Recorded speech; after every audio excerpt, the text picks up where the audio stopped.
Uh-oh, SpaghettiOs, people be in trouble.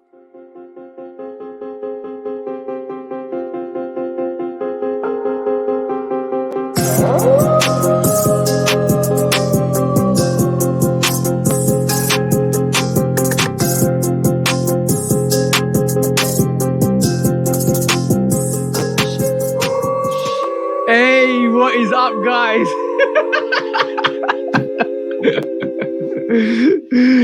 Episode 59 of the Shootout Podcast with me and the bro 808 Kicks ATL. We're not going to make the same mistake again like we always do. Basically, let you guys know, please like, follow, subscribe. Come and chat to us. Let's have a conversation. Let's break it down, guys. Obviously, follow us on our YouTube channels, 808 Kicks ATL and Love Kick Customs. Follow us on the audio channels. We are on Google Podcasts, Apple Podcasts, iHeart, all of that stuff, guys. And Spotify as well. And obviously, come and talk to us on the social platforms, TikTok, all of that stuff. We're not on Twitter, are we, bro? Nobody's tweeting nowadays. All right, cool. I got a Twitter, but I don't really use it too tough. I use it to snipe releases and early information. That's all I use Twitter for. Pretty much. For sniping purposes only. Yeah. Gunshots fired. All right, cool. Well, how are you doing today, bro? Because episode 59, we got a hell of an episode, and the Teletubbies are coming out to play. Man, I'm really ready to just get the pod today because we got a lot going on. So I'm not down, but I'm not in the best spirit. I got a lot to do after we do the pod today. So. Okay, cool. So let's crack on with this straight away. Let's go into. Shall we go into the quick strikes then quickly? Yeah. Hold on. I wanna do this right quick. I want to do this because. Oh, you was gonna do something, weren't you, at the start of the podcast, bro? Yeah, man. I want to shout out the plug who will remain anonymous. For a dope lookout. Oh, damn, bro. Big Raptor foes. That's a big boy shoe, bro. Yeah, got him this week from the plug. We don't do reps. Everything legit. That's not a shot unless well, yeah, it is a shot. But I ain't gonna say your name. We don't do reps, bro. Okay? Bro. Let's just be honest, right? When you say stuff like that, whoever it stings is getting shot. Let's just be honest. If it hurts you have some guilty conscience. But apart from that, yes, Raptor 4s, I do have that in my rotation, bro. That's a beautiful sneaker, bro. That's all I'm saying. That's a gorgeous sneaker. When it came out originally, for some reason, a lot of people found that hard to get early, like when it first came out. But I managed to cop sizes for people, which is crazy because, like, at the end of the day, this is when Jordan 4s weren't even crazy, though. Yeah, I mean, we're gonna talk about craziness surrounding Jordan 4s today. Yeah, I know, bro. But do you feel like getting the Cab 4s now? Because when I look at the Raptor 4s, it satisfies me enough not to get the Cab 4s because the Cab 4s is similar in terms of the overall aesthetics and the nubuck and all of that stuff. It's all very similar except for the colorway, which is switched up from the Raptors to the Cabs. That Cab 4 is beautiful, bro. Yeah, that shoe ain't never really been on my radar like that. To be honest with you, the Raptors weren't necessarily on my radar like that, but being the huge Vince Carter fan that I am, it's only right that I had that shoe in my collection. So shout out to the plug once again, man. We'll remain nameless, but appreciate it nevertheless. No worries, bro. Shout out to the plug. Making dreams come true. That's all it's about. This is what the podcast is all about. But let's go into. Did you have a shout out for Benzino as well, bro? Because you mentioned that early on. Yeah, because we've been talking about quality control lately, quality issues with pairs, and it put me in the mind of Ben because we know. You assisted him on the Raptor. I'm talking about Raptor. You assisted him on the Crimson 4s. Yeah. Last year, and no. He. It no. An assist on the Crimson. Right. He had it. He got it, and he let you see it. Yep, because it's really shout to Benzino. Benzino is one of the realest guys I've met in the whole industry. There's a lot of snakes out there. There's a lot of dastardly people out there, but Benzino is straight up. We always have a conversation. I love what he's doing. I know he got hate for some retailers, which I kind of mess around with, but I respect him, and that doesn't affect our relationship. But basically, I love the bro. He's absolutely crazy when he does stuff. Love what he does. Always strive for his success. But with Benzino, he reached out to me. And he said to me, "Yo, the Crimson Fours are absolute trash." I said, "What do you mean, bro? Like the Crimson Fours, I looked at them and it's really bad. And do you want to do a review?" He just literally gave me the sneaker to do a review for. And I couldn't believe how bad it was, because that was episode maybe 2 or 3 in our podcast when we actually covered that. It was real early. Real early in the podcast. And bro, that the meshing was all over the place, the crease marks on it, the white marks on it, all of that stuff. It was really bad. I think you said he's worn it a couple of times because he's not scared to send it back. Yeah, he didn't want to send it back because he knew he wasn't going to get another pair, because they were hard to get at the time. And I actually saw Crimson Fours on feet yesterday when I was out, but I've seen them quite a bit actually. It was a fairly popular shoe, even though we didn't like it personally. No, but I still don't like it on feet. I prefer a Bread 4, like the podcast we talked about. I prefer the Bread 4 on feet than the Crimson 4. I'm looking forward to the Thunder 4s, because basically that's yellow and black, and it's different, and it's a colorway that we all used to and love, because obviously it's part of the Lightning Thunder pack. But I would love to have a Crimson 4 if I'd got it for retail, but not for resale. That sneaker's not worthy for resale at all. I didn't try for the Crimson for any reason. Nobody asked me for assist. I didn't want it for myself. The colorway is cool. I'm not tripping on the colorway at all. But like you said, I got bread for it, so I didn't feel the need to have the Crimson 4 in my collection. But when I reached out to Ben, just because I was thinking about it, and I hadn't spoke to him in a while too, so I reached out to him, asked him about the shoe, what did he do with it, and he kept it and he rocked it, and he said it's not as bad as it was, It's not as noticeable. I guess he made some adjustments. Yeah, he said he was going to make some adjustments. So he made it wearable. So I just wanted to give him a quick shout out, man.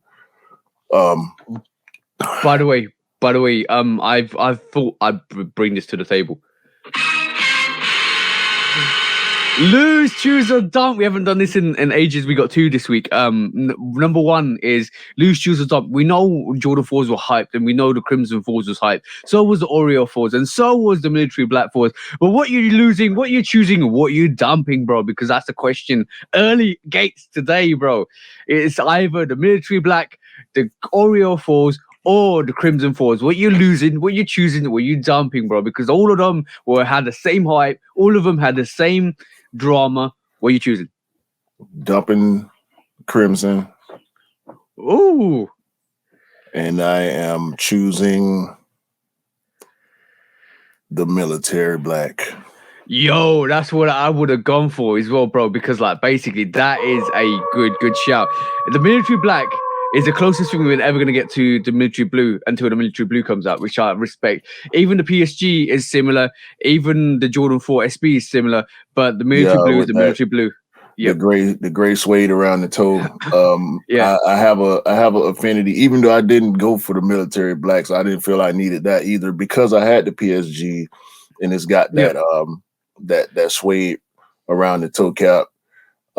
I can't say the same thing for the SBs because of the color blocking, the colorway of that SB4 is so much different from any other 4 that I have in my collection. So I didn't need the Oreos at all. That's too much white for me. We coined the phrase material blocking over the last month or so. Material blocking wise, that's similar to the Military Blue. Material blocking wise, colorway wise, no, but material blocking wise is close to the Military Blue, because basically it's had that the Military Blue has the same suede nubuck paneling around the toe, which is similar to like we said the PSGs with the military blacks and also the Jordan 4 SBs. So that's material blocking wise, and the makeup of the sneaker is similar, but otherwise the colorways are different. But yeah, I agree. Oreos is too white. It's just like a plain white sneaker with some grey accents. Crimson, I would prefer the Thunders, but yeah, I went for the military blacks. I didn't miss them out. I didn't get them, but that's a whole different subject matter. But yes, shout out to Benzino for letting us do that, because that was awesome, and it's awesome when the bros reach out and kind of want to do stuff with us as well, which is great. Yeah. He's a Shoot Dog podcast alumni as well. So yeah. Shout out to Ben. By the way, when I flung the sneaker over my head for the reel, Benzino had some questions. I said, "Don't worry, I flung them behind me where the pillow was. It didn't damage your sneakers, bro." Look, they was already damaged enough, bro. I didn't want to add extra damage to them. Let's just be honest. Nah. But let's go get into these quick strikes, man. Quick strike time. I'm excited and disappointed at the same time at this first quick strike that I brought to your attention. I don't know if you've seen it since I brought it up, but let's take a look at the Jordan 1 Alma Manier hand wash cold sample. Okay. I haven't seen this, by the way. So for those of us that can't see, just search Alma Manier Jordan 1 sample, and you should find this hand wash cold. It's white, black, and the midsole treatment like Alma Manier did with the Jordan 1 that actually released. I'm kind of mad that we didn't get this. It almost looks like, can I be honest? It almost looks like a black and white photo. Almost. Because like without that midsole, it would look like a black and white photo. But I don't understand what the instructions at the back are all about. Hand wash cold. Okay. Have you never bought a garment or had your significant other have a garment that you're not supposed to put in the washing machine? Oh yeah. So this is okay. So this is why bring reference to the hand wash. No washing machine, no iron, no chemicals. Just hand wash it in cold water, and you'll be good. So that's the whole concept. They slapped the Manier on the back instead of that small tab is a larger tab on the back. No Air Jordan on the Wings logo because the Wing logo is fully stitched. Yeah, and of course this collar, bro, this top heel collar, alligator leather, bro. It looks dope. Would you? Is that a little hint that we might be getting that next? Or I'm hoping so. And the materials. I'm having a hard time deciphering what exactly this material is because it doesn't look like the cracked leather that we got with the first Alma Manier Jordan 1. No. It looks kind of suede-ish, but it also looks kind of woolish. Mm-hmm. But I'm really thinking it's white suede. But it looks flat. It looks ironed down. You know what I'm saying? Like I'm just confused about what's going on with this sneaker. I'm confused and intrigued at the same time. You know what I'm saying? Yeah, it looks very unique. It looks very different as well from the original release. It looks like it's a black and white. This looks like it's almost like suede nubucky all over the sneaker.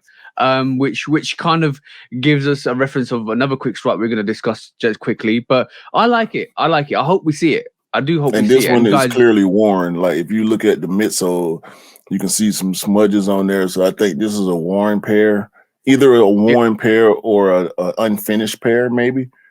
Yeah, it could be, could be. It looks like it's a good sample, guys. Go and check out the Cold Wash Amman Year One sample. It looks dope, and it does look dope. We only got one picture, if it's which is Yeah. the back of the sneaker. So this could be a little bit of a hint, like Jordan Brand on Nike keep doing and with collaborations and stuff like that. It could be a scenario where we get like a Travis Scott mocha or a purple variation that we don't see, but we might see a couple of years down the line because there's rumors that we might be getting a Travis Scott 4 this year, or it could be a sample where we're just giving a hint of what's coming next. And either way, it's got you excited, bro, which is good. Well, yeah, I just don't like. That's the thing about samples that get me.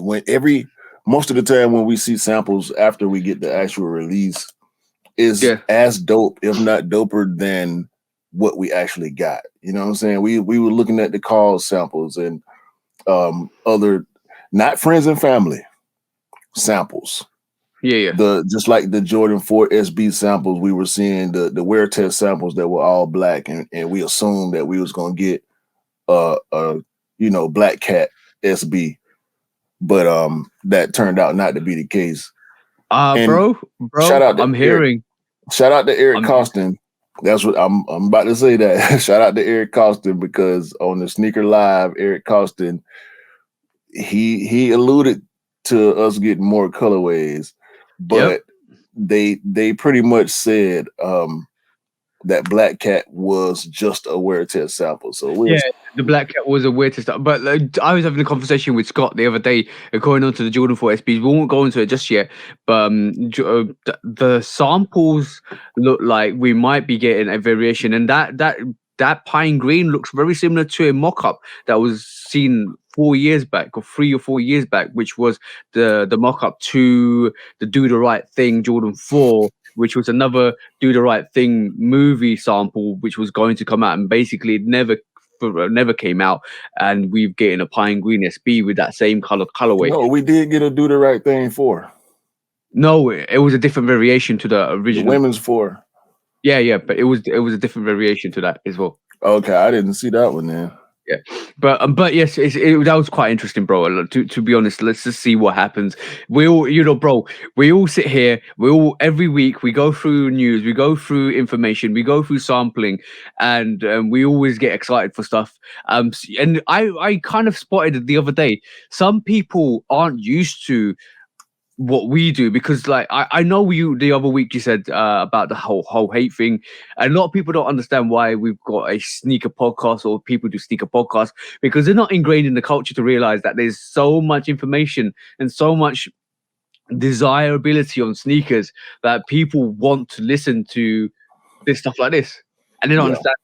But it's like everything. If you don't understand wrestling, if you don't understand motorsports, if you don't understand football, if you don't understand stuff like that, you'll be saying, why have you got a podcast to discuss this and that? Because you don't understand the tactics or the logistics or the strategies or the materials, or why people want to actually kind of want to talk about sneakers or anything like that. It's whatever, bro. We gotta let that stuff roll off the shoulder and keep it moving, bro. Oh yeah, of course. Brush the dirt off, like Hov said. Yeah, but okay, cool. Ahead. You do the next quick strike. Go, bro. I've just seen what you've loaded up. Let's go with this one, bro. So, for people that don't know, right? I'm a huge basketball fan, so I pay attention when basketball legends speak. Yep. And this. Dennis Rodman, bro. Let me just say this. Dennis Rodman is a cultural icon, right? Yeah. Not only an NBA icon, legend, historic player, Dennis Rodman are all these things, but he crossed over into mainstream culture with some of his off-court antics. Yep. And in retirement, he has found a resurgence with his clothing brand, and also social media wise. We remember him tearing open the Yeezy box, right? Because he didn't know how to open the Yeezy box, so he just ripped it apart. Yo, Dennis Rodman has been campaigning since his appearance on Sneaker Shopping, and he's letting the world know what us sneakerheads may or Already may knew. not know. Yeah. Yep. Travis wasn't the first one to do a backward swoosh. Yeah. He did it first in the mid 90s. What you think about Dennis Rodman calling out Travis? Bro, I was just thinking this the other day, or actually, as you was mentioning it, if Dennis Rodman was around right this moment in time and in his prime, let's just say if the Chicago Bulls team was around right this moment in time, in his time, right? Wouldn't we be looking at Dennis Rodman as an equivalent to Travis? About his his fashion, his culture. And I think in the 90s, Dennis Rodman was very misunderstood throughout his career because I think he was ahead of his time, very ahead of his time in terms of his fashion and his looks. If it was done today, maybe we'd pay more attention. Maybe he'd get more collaborations. Maybe you get more. He would probably have a bigger signature sneaker with Nike or with one of the brands. But I do believe like he's right. I think you can only say what you can only say your truth, and he said his truth. Yeah, see, with Dennis Rodman, almost 60 years old. Yeah, he's not a sneakerhead.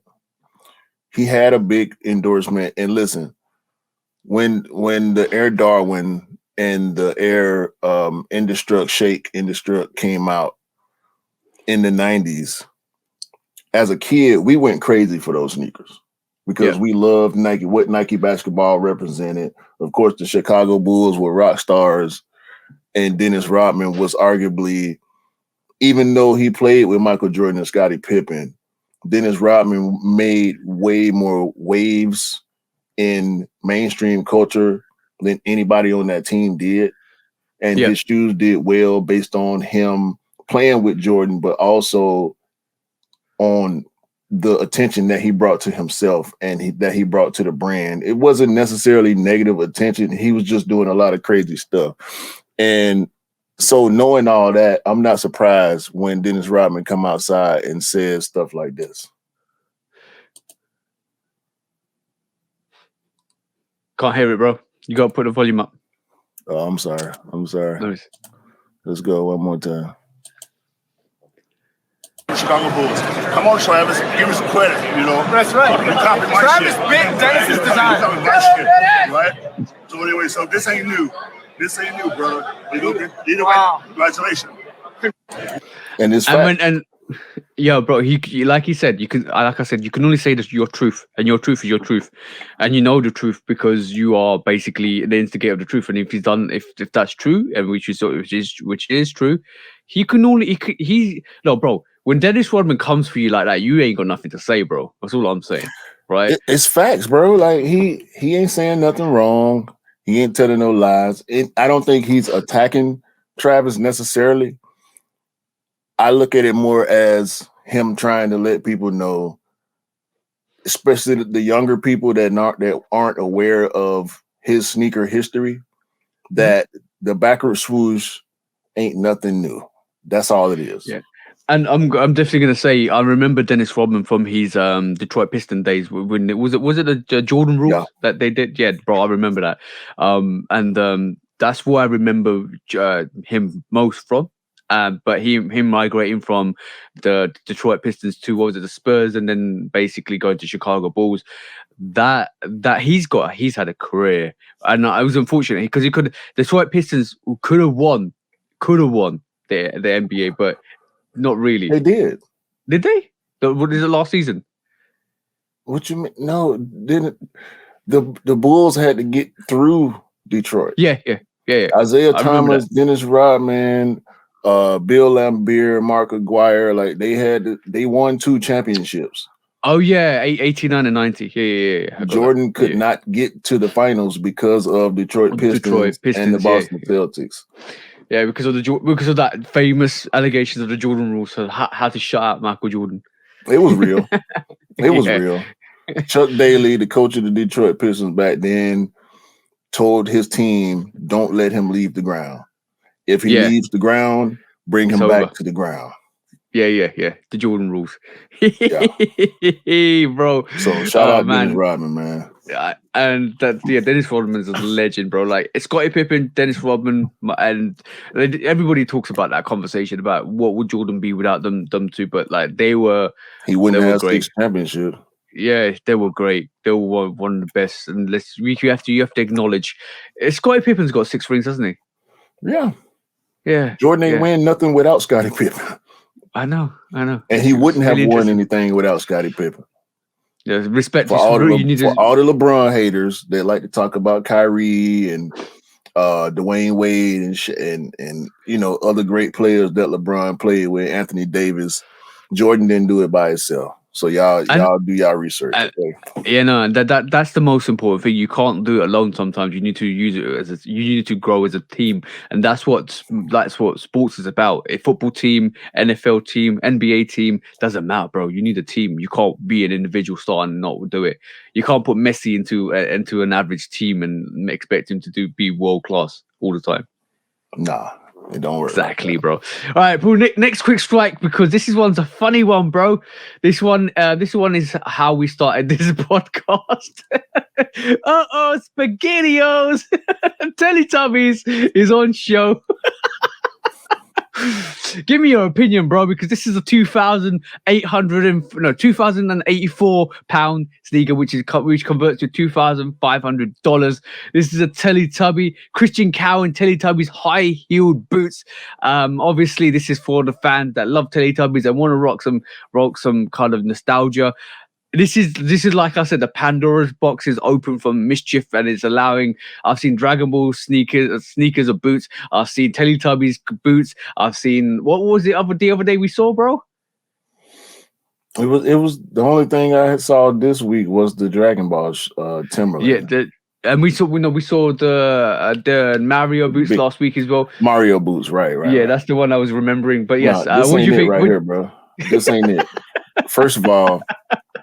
I don't know who Christian Cowan is. I've never heard this name before. Obviously, we're not high fashion guys. We're sneaker guys. So maybe he was a huge Teletubby fan. I don't know. Maybe there's a Teletubby subculture. I don't know. I've never seen or heard of it. But this ain't it right here, bro. Christian Cowan this is trash. This is ridiculous, bro. Christian Cowan is a designer who founded his label in 2016, graduating from London College of Fashion in 2016. Basically, is a designer. I've heard of Christian Cowan before, but I'm not too synonymous about what he does or what his name or what his brands or stuff like that. But I've heard the name. Yeah, relatively young, but I think it's quite coincidental. Once Mischief has released their big red boot and the wavy baby and all of that stuff and the Gobstompers, I think most of this came out of the Gobstompers, bro. Most of this came out of the Gobstompers and people realizing that Mischief was going to do the big red boot, and they've come out with this. Like they've come out with the Mario boot, they've come out with the Dragon Ball boot, they've come out with Teletubby boots. Maybe this was originally going to be released, but now it's given encouragement for people to do it more because of the big red boot fame. But this is getting some shine, which obviously it would do because obviously it's associated to a TV program, and like the Astro, we don't want to call them the Astro Boy boots, the red boots, they still are associated to Astro Boy. This is goofy, bro. This is not the big red boot. This is not the Mario boot. This is not even the walking boot that Mischief did.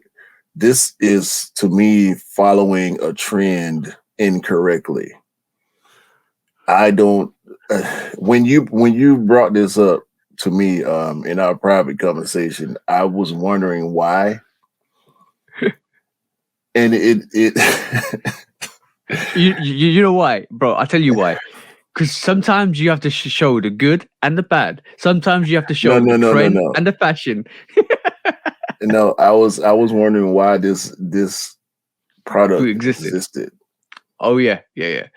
So I'm gonna say that's a bad one, bro. That's a wrong one. I'm waiting for the Dragon Ball boots because I think the Dragon Ball boots will be more. Let's be honest, right? Mario boots. very nostalgic, very iconic, very collector's item. Big red boot, very nostalgic cosplay item. Dragon Ball boots, very iconic, very cosplay. You can use that. But all of the boots I've just mentioned, you can utilize and use in cosplay. You can't utilize this in cosplay at all. This is wear it like it is because you love Teletubbies. This is if somebody made a SpongeBob costume and said wear it. This is pointless, bro. Yeah. This is pointless. I agree, and on that, I'm gonna remove it from the screen because we're not going to talk about it anymore because that's terrible, bro. That's just terrible. I just don't know what they were doing with that, bro. I doubt if we'll see anybody try to pull these off successfully. I can see content being made from it just to take the just for laughs and giggles. But this we talking about over 2,000 in either of our currencies. We talking over 2,000. Yeah, very much so, bro. So we'll see models that were seeded pairs or either works doing advertisement for the companies. Probably where this, we might see it on a runway, but this ain't gonna work, bro. How are you gonna style it? Expensive. How are you going to start? Yeah, it's too expensive. It's too expensive for the onset because it's all handcrafted. And $2,804 a pound. I mean, that's a lot of money to spend for a sneaker. We're talking about sneakers. Let's swiftly move on, bro.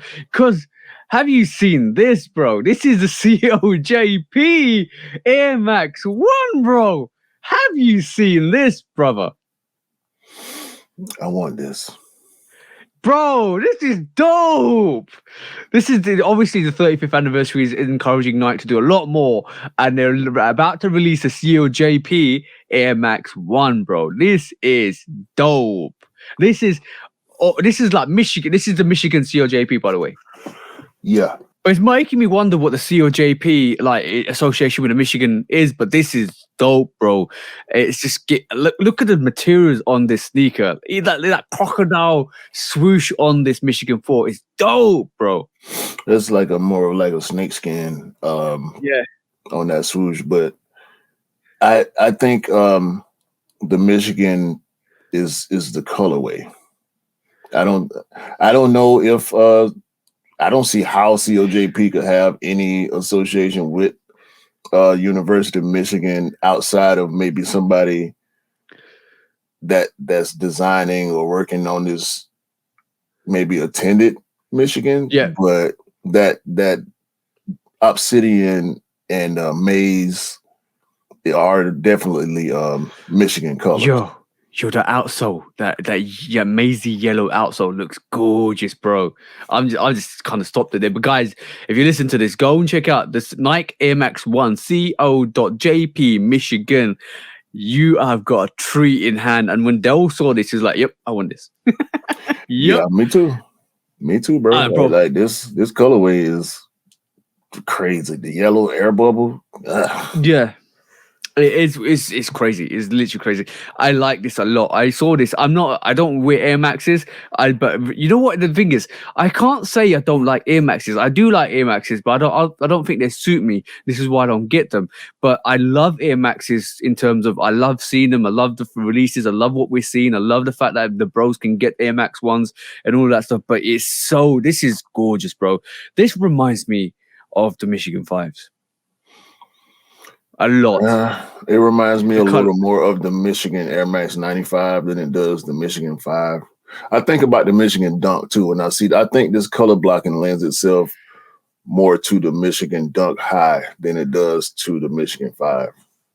Okay, I respect that. I truly respect that. But it's a great colorway, great executed sneaker. No, that's bro. There's something about yellow and that almost dark navy royal, not even royal, dark navy blue. It's just so good, so good. Swiftly moving on. We aren't getting only one COJP. We're getting 2 COJPs. This is the COJP Nike Dunk Low, bro. This is as fire as the AMX 1, bro. Look at the underlays to this sneaker, guys. And guys, if you want to go and look at this sneaker, go and look at the COJP Nike Dunk Low. This has got like almost a Travis Scott vibe to it. The brown overlays, the snake skin underlays? Yo, this is dope, bro. This is absolute. Nike are killing it, bro. Bro, why now is everything brown associated with Travis? Because you know why, I don't bro. like that. No, You know but why, we had brown colors on sneakers before Travis started getting collabs. Yeah, I know, bro. But every time, let's be honest. Every time Travis has done something, he's always included brown. We saw the Mocha ones, reverse. We saw the Mocha one lows. We saw the Air Trainers. We saw the British khakis, even though it was a lighter brown. He does a lot of things with brown. And this is why we associate all the merchandise for the Air Trainer 1 with brown. Every time I think about Travis Scott, it's always got something brown to do with it. My mind doesn't do that, but other people's minds do. I just don't understand why. Like, I get it. I get the association because Travis popularized the color brown on sneakers for a lot of people. But when I see brown sneakers, I just see brown sneakers. Like, when I think about the Mocha 3, I don't think about Travis Scott. When I see this COJP Dunk, I don't think about Travis. I just see a brown You know sneaker. why? You know why? Because Travis did the Jordan 1 low Mocha as well. So from that's the way you grab your association. But Travis Scott hasn't done a Jordan 3 Mocha. So that's the difference. See what I'm saying? Because like when like this is why the Mocha 1, even though it's disrespectful, was regarded as a poor man's Travis Scott. Because it's associated with the Jordan 1 Mocha. If Travis has done the sneaker and it's got brown variation, everybody's going to associate with Travis Scott. Unfortunately, that's always going to be the case, bro.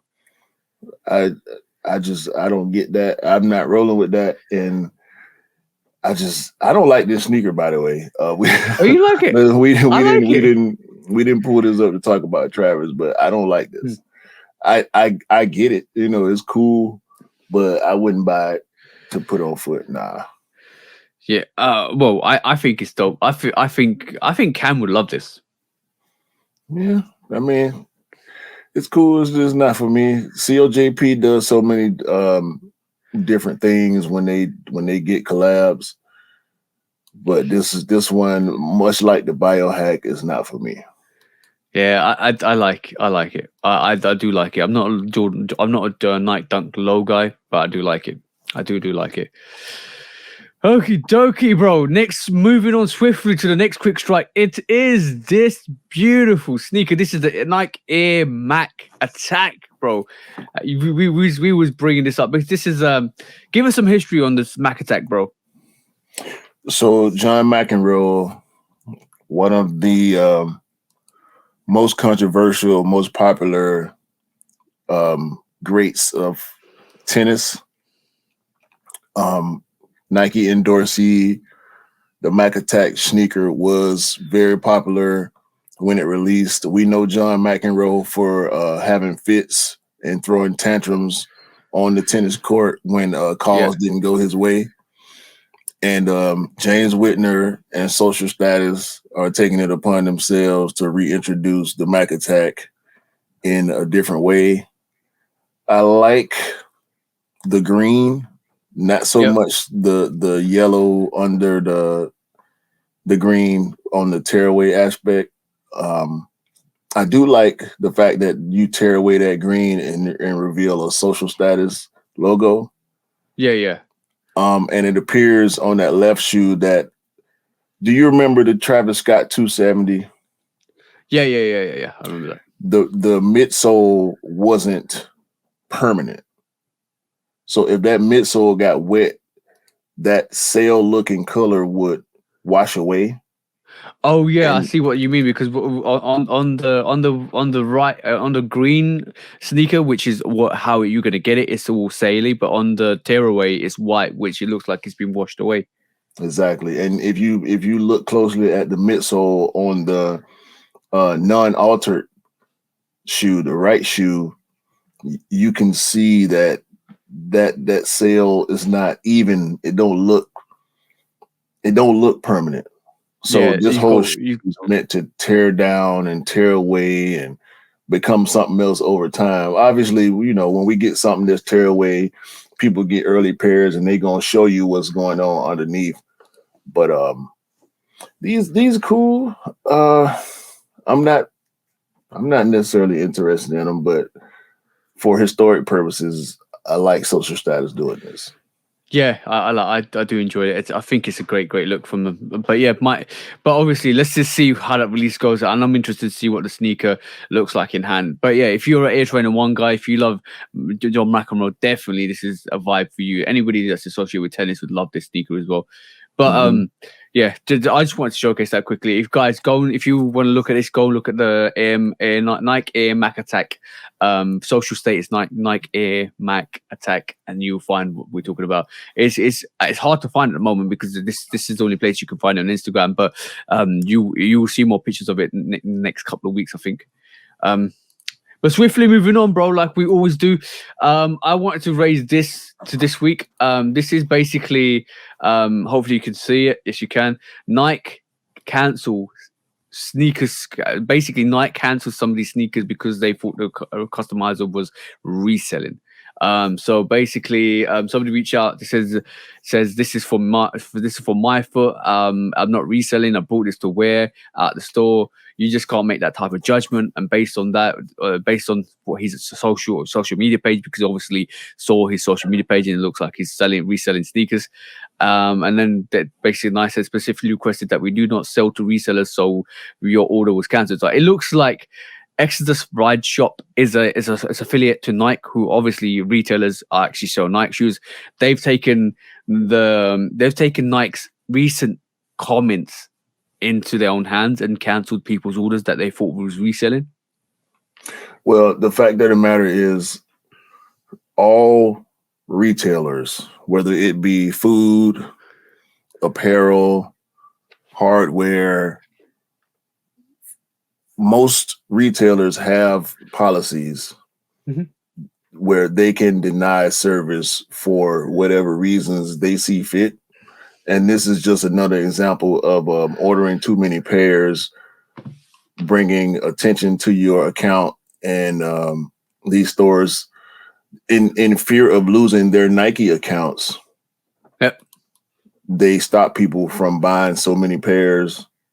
Especially when you buy multiple pairs. You know, we know some sneakerheads like to double up and triple up, but yeah, man, resale has been a problem, especially with this SB4. We're gonna get into that a little bit more, but yeah, they ain't with it, man. Exodus Ride Shop, like you said, they're a collaborator affiliate with Nike, and they probably trying to avoid backlash from the brand itself, so they gonna stop customers from buying multiple pairs. Yeah, which on the advice of Nike, I think they're rightfully to do so. You can refuse service to anybody. Yeah, it's interesting that because we heard rumors of this a couple of weeks back, and now a lot of retailers are putting this into fruition. So when you put in your raffles for your retailers in terms of all the size and Foot Patrol and Foot Locker and all of the stuff, if you start putting in and they see your profile and they realize you're a reseller, they might revoke your pairs. You might not even win a raffle anymore. It's getting that serious. I think Nike are really clamping down at this moment in time. So it's a one to watch for the future. Definitely one to watch for the future. It's something that we didn't discuss before the podcast, but I realized I set myself something that I needed to kind of showcase on the podcast, and this was it. This is kind of very not damning, but very interesting to see, really. And we know how these skate shops operate. Yeah, they cater to the culture. They don't like resellers at all. They prefer to sell to skaters, even though people that aren't skaters love the SB shoes as well. Yep. I don't like the fact that they don't like selling to non-skaters, but it's a skate shop, so they want to cater to their customers, their preferred customers, people clientele, people that come and spend money on boards and wheels and other skate gear. You got to respect that, bro, because I think from my perspective, I understand why you're frustrated because you want the sneaker, but I can understand from a perspective of a person that does unique stuff like you're saying skateboards. If you're just there for the sneaker, but you're never going to spend money on them on their merchandise like skateboards and wheels and t-shirts and bags and hoodies and all of that stuff, why sell to you when somebody else that actually spends the money and shows the loyalty that they have done? And it's Right. and then it becomes loyalty based because obviously now you're saying if you're loyal to this company, we would give you priority. Exactly, 100%. And I kind of respect that. I do respect that, even though we don't like it. I do respect that. Yeah, as sneakerheads, we don't like it, but if we were skaters, we would appreciate it. Yeah, because it's for me, it's enhancing your reputation. Like I said in a live the other day, it takes a little bit of it takes just a little bit of kindness, a little bit of thought. And I said this about the Air Max 1 Liverpool sneaker. What Nike did was okay because basically they kind of did a sneaker pass for the Liverpool Air Max 1 in Liverpool, but they should have gone one further and actually got Liverpool Football Club involved, so they actually could do a release in their stadium on the official merchandise where people can go pick up and maybe have some footballers to come and sign their boots and stuff like that. That little bit of a touch brings kind of some extra loyalty, extra like passion to the release. And it means that you get people respect that, and this is what the skate shops do: is when you spend money with them and they give you loyalty by giving you the releases, it makes you think, wow, these people actually really care about us enough to the fact that we mess with them, that they mess with us as well, and that I respect a lot. That is like loyalty 101. Yeah, facts. So along with this this story, let's just go ahead and get straight to what happened a few days back. These skate shops releasing these Jordan 4 SBs. Most of them did raffles. A lot of them were in-store pickup raffles. Some did shipping raffles. We used to it from skate shops. You know, they get limited pairs. A lot of SBs are limited in general. I don't think these SB4s are as limited as a lot of the SB dunks that we see, but this one shop decided to do a first come, first serve, and it got ransacked. Well. Yeah, as you can see, if you kind of Google Jordan 4 SB release first come first serve, you'll see it got absolutely ransacked. And by the way, one of our sneaker head friends when actually their kick lord went out there, and he was actually out there, but it got absolutely ransacked. There's some mass hysteria for this Jordan 4 SB, bro. There is some mass hysteria for this Jordan 4 SB. Yeah, it's not that serious. I don't know why they thought they would be able to do a first come, first serve and not have this type of situation happen.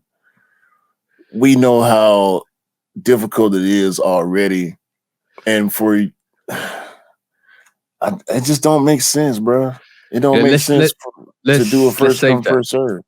Let's save that argument till later. But yeah, first come first serve Jordan 4 SBs. What actually happened at the skate shops on the 17th, and they got absolutely mobbed.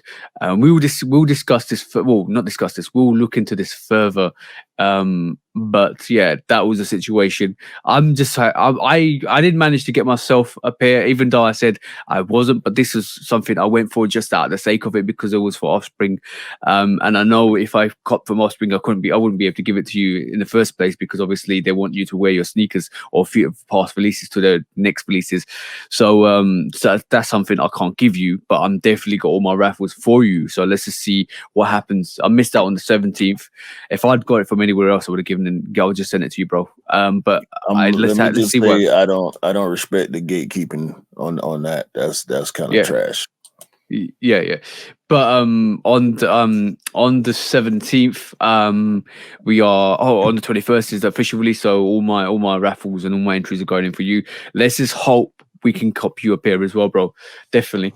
Let's just iron out some of the last couple of quick strikes quickly before we go to the main subjects, because another little feature I wanted to look at as well is we've been progressively seeing this happen more and more over after the release for the Jordan 3 reimagined white cements. We've seen the initial quality issues with it, but now I'm going into the realm that some people are actually capping, because I saw this picture. Obviously, it looks like, I'm going to describe it for the audio listeners. This is a Jordan 3 white cement, and it looks like the white print is absolutely washed out. It's absolutely rubbed out. It doesn't even look like there's a print on the back of it. It looks more grey than elephant print. There's other pictures where there's a Jumpman rather than Nike Air on the back tab. There was also a picture where somebody's actually deleted the Air Jordan at the back and it's just a blank tab. I think there's a lot of capping going on for content. Which we're going to address in this podcast as well. But yeah, generically, my elephant print on that wasn't predominantly like really embossed. It was kind of faded on my pair's eye as well. But I want to say something. I want to get your reaction, right? And I said this to Cam on the live on Instagram. I think the elephant print was washed out on purpose to make it that faded look, because it's supposed to be another reimagined sneaker that's been there from 1988, and I feel like they've done that on purpose, not to give a prominent elephant print, because for the fact that it's supposed to be aged out, it's supposed to be aged looking, and it's supposed to have this washed look to it, but some of it's too much, and that's my thoughts. I don't agree. I do agree with the notion that it's a lot of cap going on. Yeah, with some of these pictures that we've been seeing. At this point, I'm a little over it, because last week we discussed the fact that there were never really perfect pairs, even back in '88 and you know, in the '90s and the 2000s when these retros came back. There were always discrepancies. So I think some people are going a little overboard with focusing on the pairs not being consistent from one to another. There are no perfect pairs. Even pairs that are very, very good have little inconsistencies here and there. I think people are pushing this narrative a little bit too much, but I do agree with you. I think there are some alterations going on. I think it's some photoshopping going on. Yep, a lot of capping's going on. Yeah, it's just a lot of cap, bro. Yeah, so I ain't rolling with this. Yeah, we're going to address that in this podcast anyway. But moving swiftly on, I look, I'm going to say not every pair is perfect, but I think a lot of people are a bit angry or a bit upset for the fact that they have to pay that much money for a sneaker that's not consistently good. And I think it's coming. The more you increase prices, the more the anger is going to particulate into the future, because basically what's happening is we're paying money for quality that we're not seeing, and this is why a lot of sneakers are getting a bit frustrated with the lack of quality control from Nike at the moment. And I think that's replicated by what we're seeing and what we're hearing. There is definitely capping, which I don't agree with. You don't kind of manufacture a story, but we'll discuss that later. But I'm just saying that at this moment in time, I can understand why a lot of sneakers are upset with the quality that they're getting from Nike, especially with the fact that prices have gone up. So you expect better quality. I'm just gonna leave it at that, bro. Yeah. Inflation driving prices up. So yeah, but the quality is not following. Next up quickly is, do you know Adidas and Gucci had another collaboration for 2023? Yeah, I saw it. I started to go look at it, but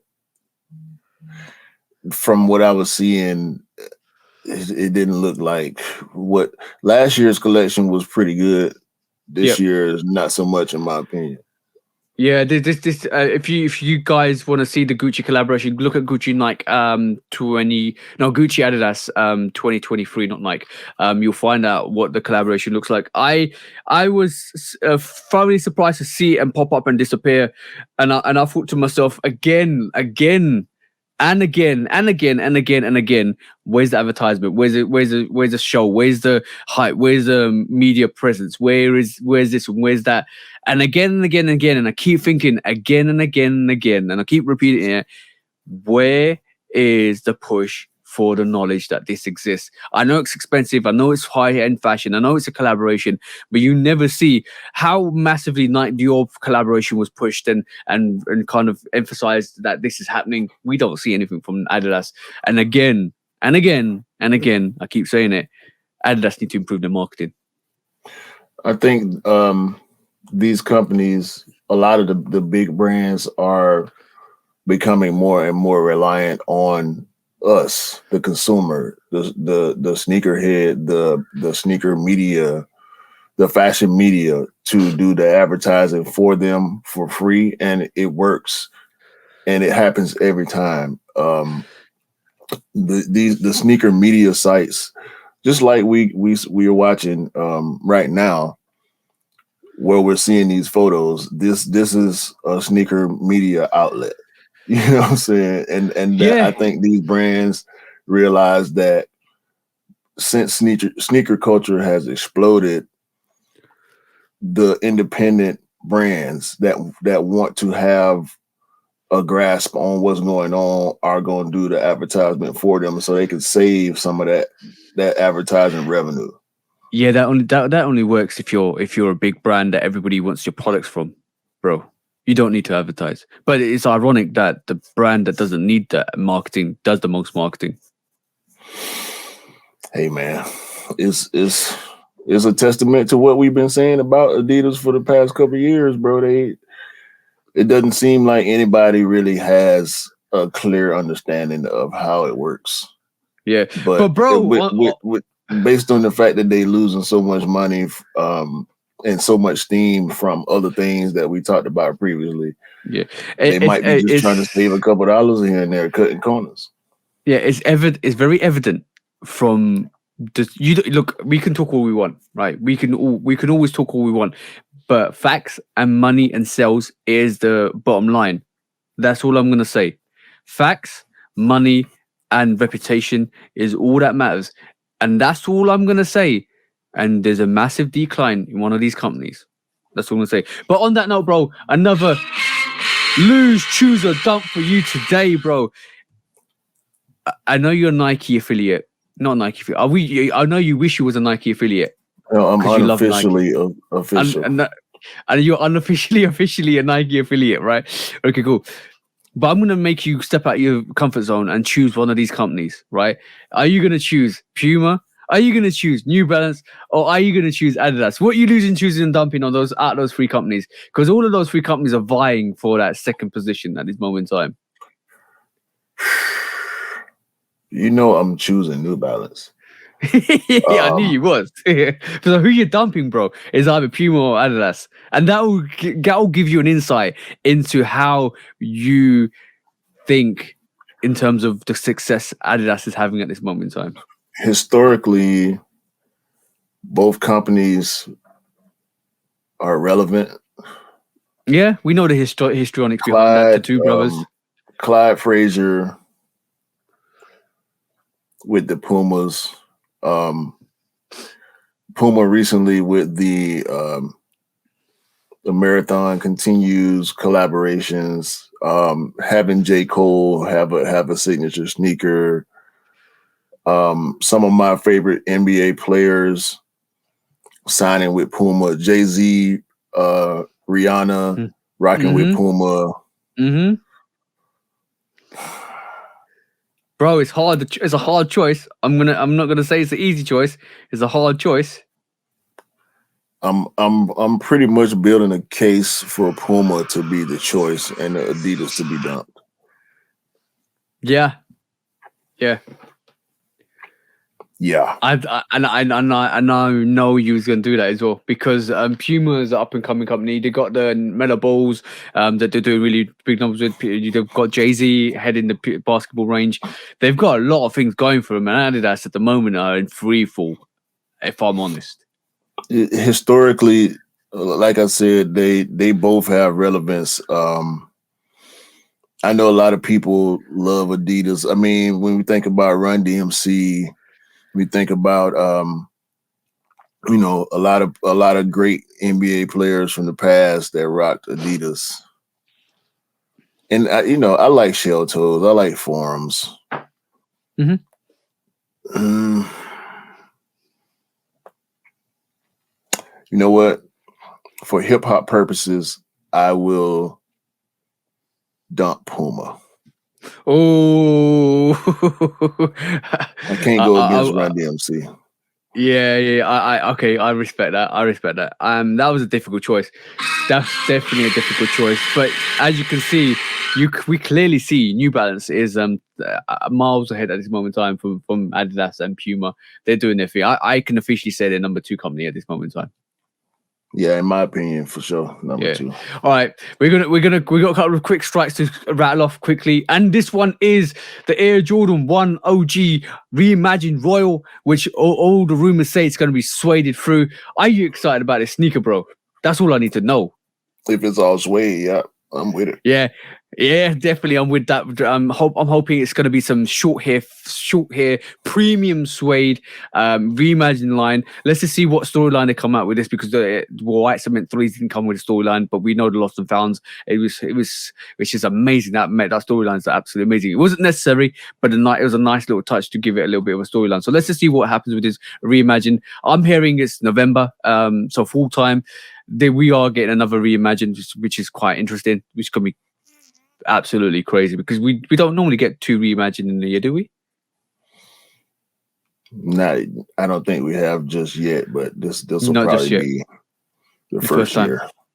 Yeah, and it's my little take on this quickly is I like the fact that they kind of grabbing OGs and not giving you actual OG, because we've seen many years of re-retros, which has been similar to the OGs, but this time they're getting a little bit of a twist on it. I'm down with that. I think that's great. Either way is giving sneakerheads reasons to outrage. Like, why be outraged about something being different? Putting the reimagined or the craft label on sneakers, older sneakers, gives the company license to make it different and try to avoid the outrage. But we're going to always get outraged about old things that come in new packaging, and it's kind of goofy to me. But bro, you can't satisfy everybody. But let's just be honest, you can't satisfy everybody. And if you release an OG, people are going to complain. If you didn't release an OG, people complain. If you release a twist an OG, people are going to complain. Everybody wants to complain nowadays. So I think it was Polar who said, I don't understand why. And I said, bro, it is what it is. If you don't like it, you can move on. But if you do like it, you're going to pick it up. You can't change the outcome of the situation. So you just got to live with it. And what's the point complaining? That's all I said to him. And he just said, yeah, you're right. And I said, yeah, of course, because if you don't like it, you're not going to pick it up. If you do like it, you're going to pick it up. But what's the point of complaining? Because you can't go to Nike and say, don't do it, because they're not going to listen to you. Yeah. In conversation, is one thing, but to actually go out of your way and spend your time and energy to put out negative publicity or thoughts and opinions about products that are going to sell regardless. Yeah, exactly. But bro, let me just show a yellow card to anybody that keeps complaining and doesn't realize. Yeah, and accept it for it. More than likely, these same people that are giving out these complaints are going to go for the sneaker anyway. Yeah, exactly. Like, bro, you can't change it. You can't change the circumstances. And what's the point of wasting your energy on trying to change circumstances when it's out of your hands? I don't understand that. Just move on. Just live. Move on. Carry on. It's fine. Don't worry. You don't like it. You don't like it. Yeah. Or find an old pair. You go VNDS. You can find a really good old pair. It is what it is. But quickly moving on. A couple of last quick strikes. Is this one, bro? This is the Nike Dunk High. I'm going to try and say this really, really well. Ramelzi. This is cool. I believe this is the same artist that Supreme is taking influence from for their Dunk Low. Yeah, it pretty much is. And like we said last week, it's very similar to the Paris Dunks as well. It kind of gives you that vibe. This is a bit different. Definitely a bit different to the Paris Dunks, but I like it. I do like it. Yeah, you can't hate on this, bro. Either you like it or you don't. So Supreme highs, lows. They going in with this artist, shining some light on him and his work. So I ain't mad at it. Guys, if you want to see, if you listen to this, go and check out the SB Dunk High. It's the SB as well. It's gonna be super comfortable. I'm gonna try and spell this right. It's RAMMELLZEE. I like the way it rings. That is a kind of really good way to do it. Ramelzi, definitely a great look to the sneaker. And last but not least, bro, have you ever seen an elephant's nutsack? What? What are you talking about, man? Don't ask me a question like that, bro. You're about to see an elephant's nutsack on this Jordan 1 grey. Don't ask me no question like that, bro. Ever again. Ever again, bro. What's wrong with you? What is wrong with you? Why would you ask me that? Yeah. All right, cool.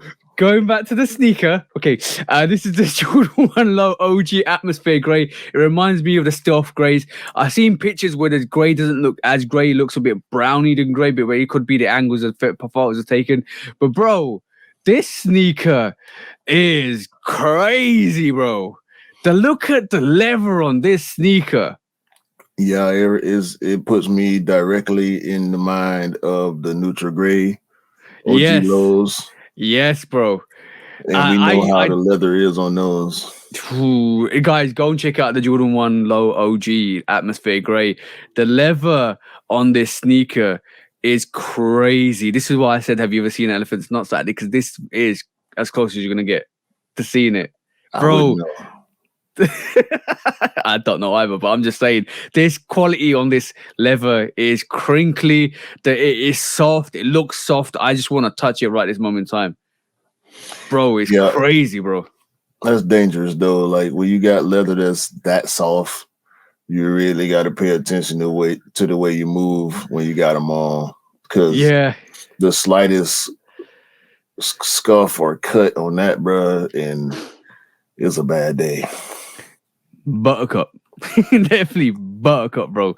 Definitely a great sneaker. I know E wants this, and it looks like, I'm gonna be honest, it looks like the actual swoosh, the back tab panels, anything that's Atmosphere Grey is more of a premium nubuck. Yeah, that's how it's looking. These dope though. I don't know.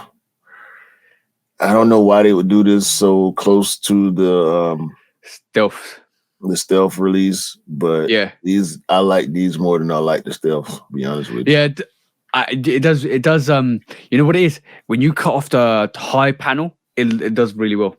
It does really well. I have to agree. I love the stealths. I love the stealths. Everything that the stealths brings. I'm definitely gonna try and wear that soon.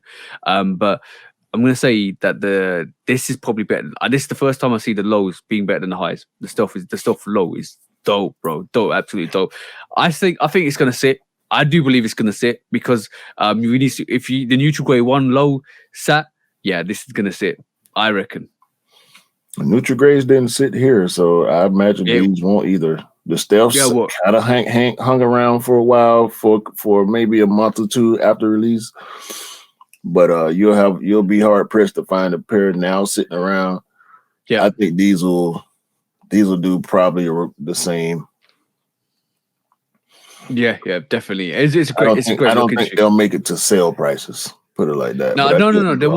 They won't make it to sale prices, but I think they'll sit around for a little while. E wants a pair. Definitely, he wants a pair of those. Those are I don't deny why he wants a pair of those, because those are dope, bro. That's one sneaker I think is a really good low release for this year. Yeah, we're getting quite a few lows. UNC Chicago, the black toe lows, all OG cut. So I'm with it. Okay. That was all the quick strikes for today. Let's go into the main subject for today. Go on, bro. You've loaded up. Tom. Shout out to Mr. Miller. When he was on the podcast and also on his show, If the Shoe Fits on IG, he asked the question, who is Tom Sachs anyway? Yeah. Now we're starting to find out who Tom Sachs is. By the way, go and check if you're on Instagram, do go check out Mr. Miller. He's the bro. He's actually coming on to the live this week on Instagram, and also go and check if the shoe fits. It's great live he does with the bros. Rick Dub, Lace Differently, all of the bros out there. Definitely Yeah. go and check it out. It's a good vibe. But yes, who is Tom Sachs, bro? Because it's coming out, bro. It's definitely coming out. Seems like Tom Sachs is a creep. Yeah, from allegedly. This big allegedly, because Nike are actually looking into the allegations this week, allegedly, or beginning of this week, allegedly, there was kind of some information that came out with Tom Sachs that he's not treating his employees correctly. He's screaming at employees. He's allegedly, this is allegedly, created a labeling. All we gotta do is say it one time, bro, and we good. Yeah, is accusing. I'm just making sure we don't get sued, bro, because you know what? No, we good. We said it. You said it once. Allegedly, all these are allegations.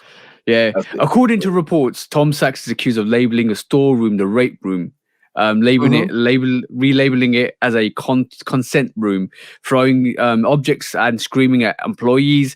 I've seen reports of basically making sexist comments.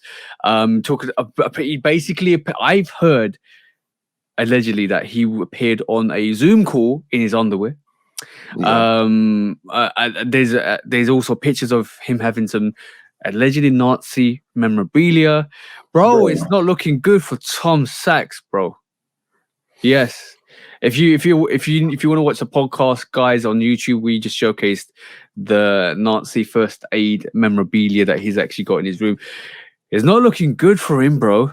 Definitely not looking good for Tom Sachs at the moment. How is this going to be dealt with Nike if these allegations come true? Because you know what's really funny? I'm just going to quickly mention this. Months ago, wasn't there rumors that there was a lot of sexism and bad movements within the actual head of CEO, like the management of Nike? Yeah, we haven't really heard too much more about that as of yet. But I don't think those things are related. We don't know if those things are related. These two situations are related to each other, but they seem to be very similar. However, I don't know. Again, who is Tom Sachs, bro? Like this guy, for me, came out of nowhere into the sneaker culture with the Mars Yard. Yep. And the snow boot. I can't remember the name of that snow boot that he dropped with Nike. We know the GPS. We know how popular the GPS sneaker has been. I went for the initial pair of the GPS because I did actually like the colorway on that silhouette. I didn't get them, and at this point, I'm happy that I didn't get them because if I had them in my collection, I would be looking to move them immediately as soon as possible because I don't want to have any type of association with this guy. My mind is made up. These are allegations. But I'm straight. I'm so straight on Tom Sachs, bro. Like I don't respect, first of all, the allegations of abuse in the workplace. I'm not rolling with that. Okay, cool. I'm just reading some. I'm just reading some background on Tom Sachs while you're talking. It looks like he was a sculptor and architect as well, which basically he was involved in the space program and built numerous space-related sculptures throughout his career. So he's. I don't care about none of that, bro. Ain't none of that got nothing to do. Ain't none of that got nothing to do with it, even the sneaker. The reason we talking about him Is it because he's been associated with Nike in the past years, right? And this is what I'm saying. That all of that built up to the Tom Sachs Mars Yard sneaker. All of that built up to the GPS. All that built up to the space, like that almost like that space boot that he created with Tom Sachs or with Nike. So basically, it looks like his background is associated with space and architecture. So and, what? So but what? He's a no. He's a creep. Oh no, I'm not denying that. creep. I'm giving a bit of a background on his life and his career. So that's where Tom Sachs is associated from. So obviously, what? obviously, I don't care.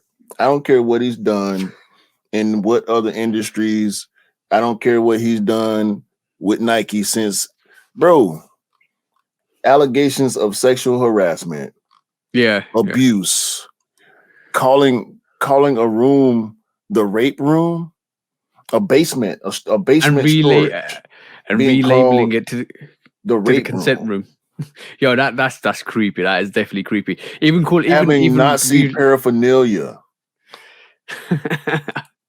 We talking about Nazi paraphernalia. This is what we talking about. This man why would you have that there if you didn't want it to be there? And this is your place of business. This is under your control. Yep. Ain't no way, bro. Ain't no way anybody. I don't care. He could have been born in Germany. I don't care, bro. It's not right. It's not cool. None of what he's done is cool. We've seen, bro, since the pandemic, it's been 3 years, right? Yep.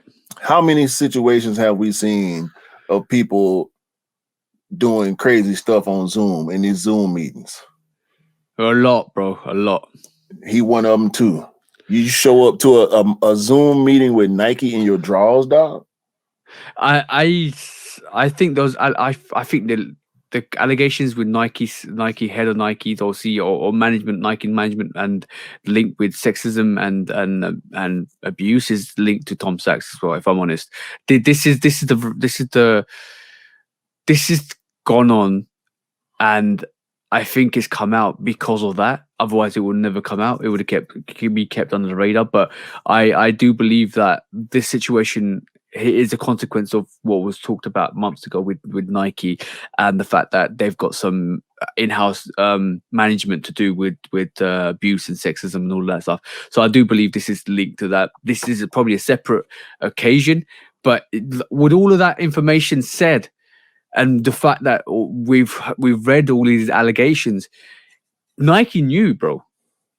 Nike, if you're turning up to a Zoom call in your underwear and it's a bit creepy, and you've got a room and your employees are telling you that this guy is throwing objects, screaming at them, has got their room and got this paraphernalia and all of that stuff, you Nike know. And this is why they haven't tried to hide this. This is why they've come out with a statement to say we need to deal with this and look at the allegations and see what's true or not. And I do believe that that's what they're doing. But what do you? Because this is, let's be honest, this is like Kanye and Adidas in a way. It is because one of their employees or their associates has come and done stuff that they're not agreed with. So now, what do Nike do from this? They got to cut ties with him. They got to cut ties with him. They got to listen. It's easy, bro. It's so easy for me to make this decision. Tom Sachs ain't moving the needle like Travis or I'm a Manier or the SB brand or any other collaborators that they associate with. You see, if they cut ties with Kyrie Irving, they better cut ties with him. Oh yes, bro. You just put the nail. You hit the nail on the head right there, bro. Because if Adidas dropped Kanye, if Kyrie dropped anti-Semitic, if Nike dropped Kyrie, why wouldn't they drop Tom Sachs? We talking anti-Semitic, bro. When they dropped Kyrie, this dude got Nazi paraphernalia in the workspace with other people that may be Jewish or of Jewish descent, black people. Like, come on, dog. You know what? I'm gonna just say this.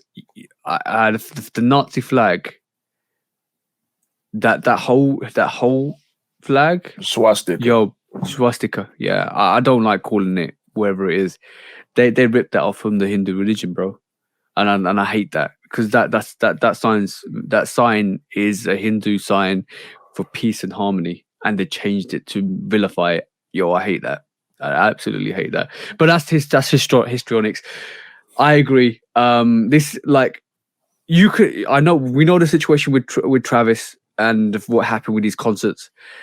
I can understand Nike's stance of just retracting him back and introducing him back slowly, but this is a situation I don't think they can do because it's a million times worse than what Travis did. Travis didn't necessarily have a direct. It can be argued how direct his influence was on what happened with that situation, and make no mistake, by no means am I trying to excuse Travis or Kyrie Irving for the mistakes that they made. Mm-hmm. Their allegations weren't this. If Travis Scott was physically out in the crowd bringing harm to people, I would feel the same way. Yeah. And y'all know, if y'all been watching and listening, y'all know how I feel about Kyrie Irving. I don't hate Kyrie Irving, but I'm not a fan either. I thought what he did was wrong. And if I was at Nike, based on Kyrie's reaction, I probably would have felt the same way. We got to cut ties with this guy because he's not taking a full accountability.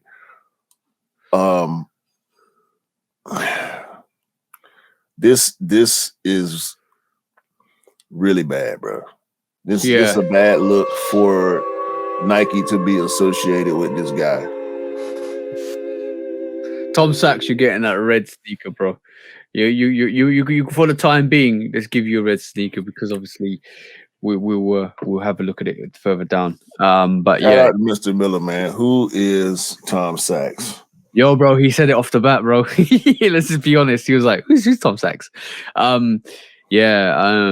Just when he got his own signature line with Nike, you realize. Do you believe? Because this must have been going on for quite a while. Do you believe Nike need to do, or not, or any brand that hires anybody need to do more research on that person going forward now? Yeah, now that information is more available and accessible, I would like to have as much background as possible. How deep you want to go is up to you as a brand, but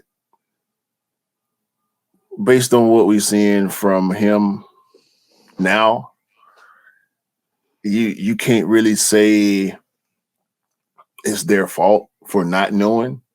Yeah. When it comes to allegations, they surface when they surface. Okay, cool. Nike's not an investigation company. Could you hire an investigation company to do background checks on people? Sure. Maybe that's what they should do.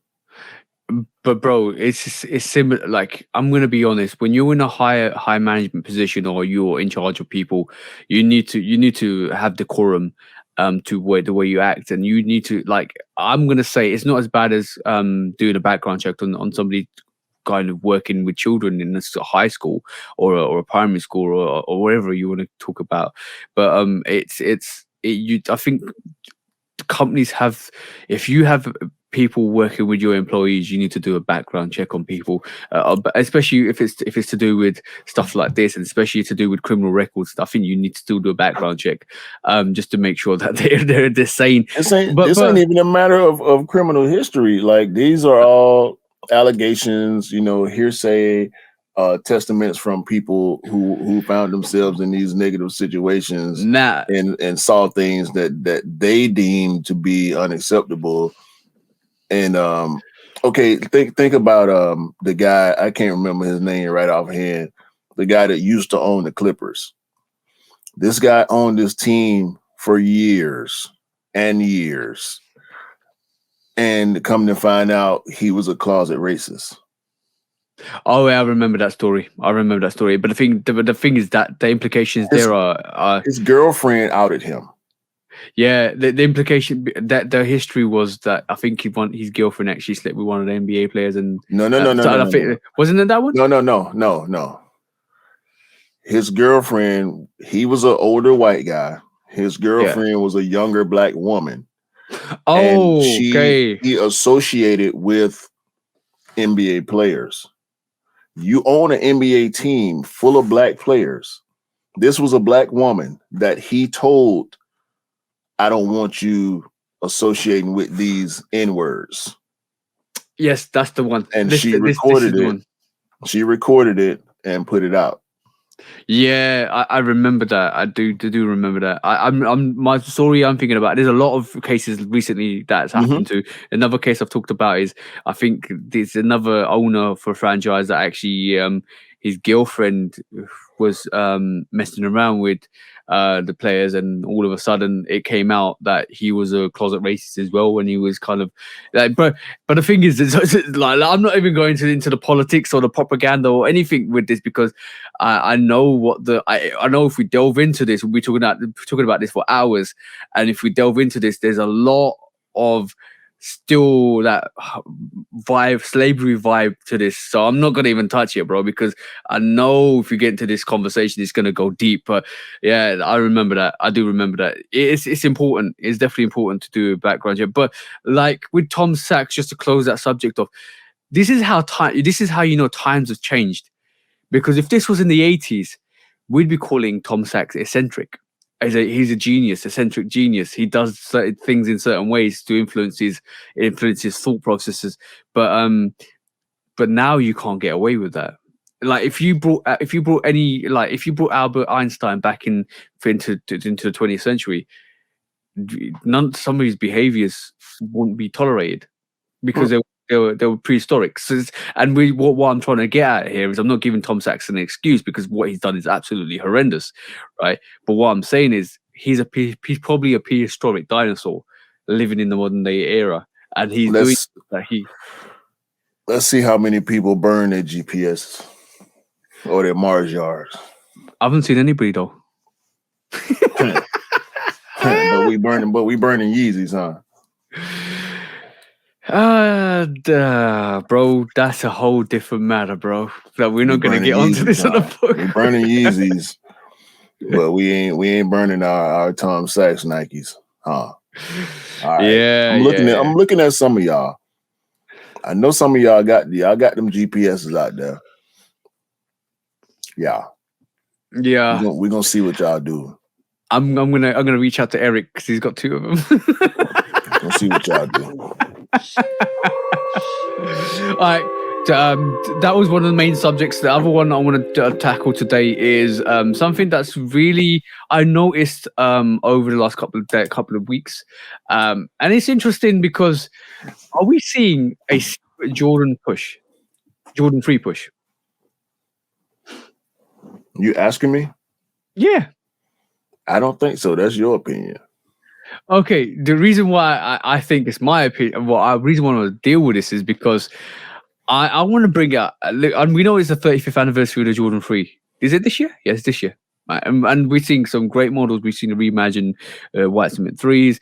We're seeing a lot of different models. But like, I'm gonna just say, over the last 3 or 4 years, previous to the last 3 or 4 years, I've never seen as many Jordan 3s released. And let's just take a look at last year, bro. And the year before that, we saw the cool grey 3s. We saw the Animal Instinct Pack 1 and 2. We saw the Amma Manier 3. We saw the Black Canvas 3. We saw Pink Rust, the Dark Iris, the Racer Blues, the Pine Greens, the Georgetowns, the Camel Pack. Obviously, we saw the M&M and in the Super Bowl, Cardinal 3s, Muslim 3s. We saw a lot. The Neapolitan 3s. We're gonna see Lucky Green 3s this year. Does Elephant 3s came out as well. Wizard 3s are coming out this year. Winterized 3s, the Gold 3, almost like the black cement 3s, but the gold 3s, bro. There's been a lot of fire red 3s. I mean, this year, just this year alone. Think about this year alone, right? We've got how many? We got white cement threes. We've got the Oreo threes, the Palomino threes, the Fair Pack 3 might be coming back. Obviously, it's the anniversary. It's gonna be a lot more releases. Yo, bro, Wizard threes.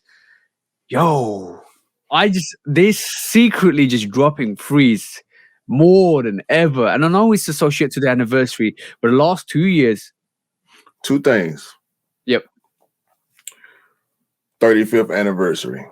Yeah, I recognize that. I do recognize that. But the build up before was crazy. Okay. I don't get where you say secretly, where the word secretly comes in. Threes drop, threes sell out. No, not that. So, in 2018, we got the Black Cement 3. I think we also got the Mocha 3, probably then. Mm-hmm. But I can't remember another 3. Can you? Okay. 2019, similar. Then you started getting into 2020. There's through a lot more threes are dropping. Even in COVID, a lot more threes were dropping. We saw they're selling, which is good. But like what I mean by secret, it's not a secret because they keep dropping it because we know about them. But nobody's talking about it to a point where like, yo, Jordan 4s sell out. But resale's crazy, right? Jordan 1s when it was peaking, sell out crazy. Are we saying Jordan 3s are such a unique sneaker that nobody's really talking about them and they're not as hype, but they're easily available? And the white cement 3 and the Amamania 3 is probably a recognition to that.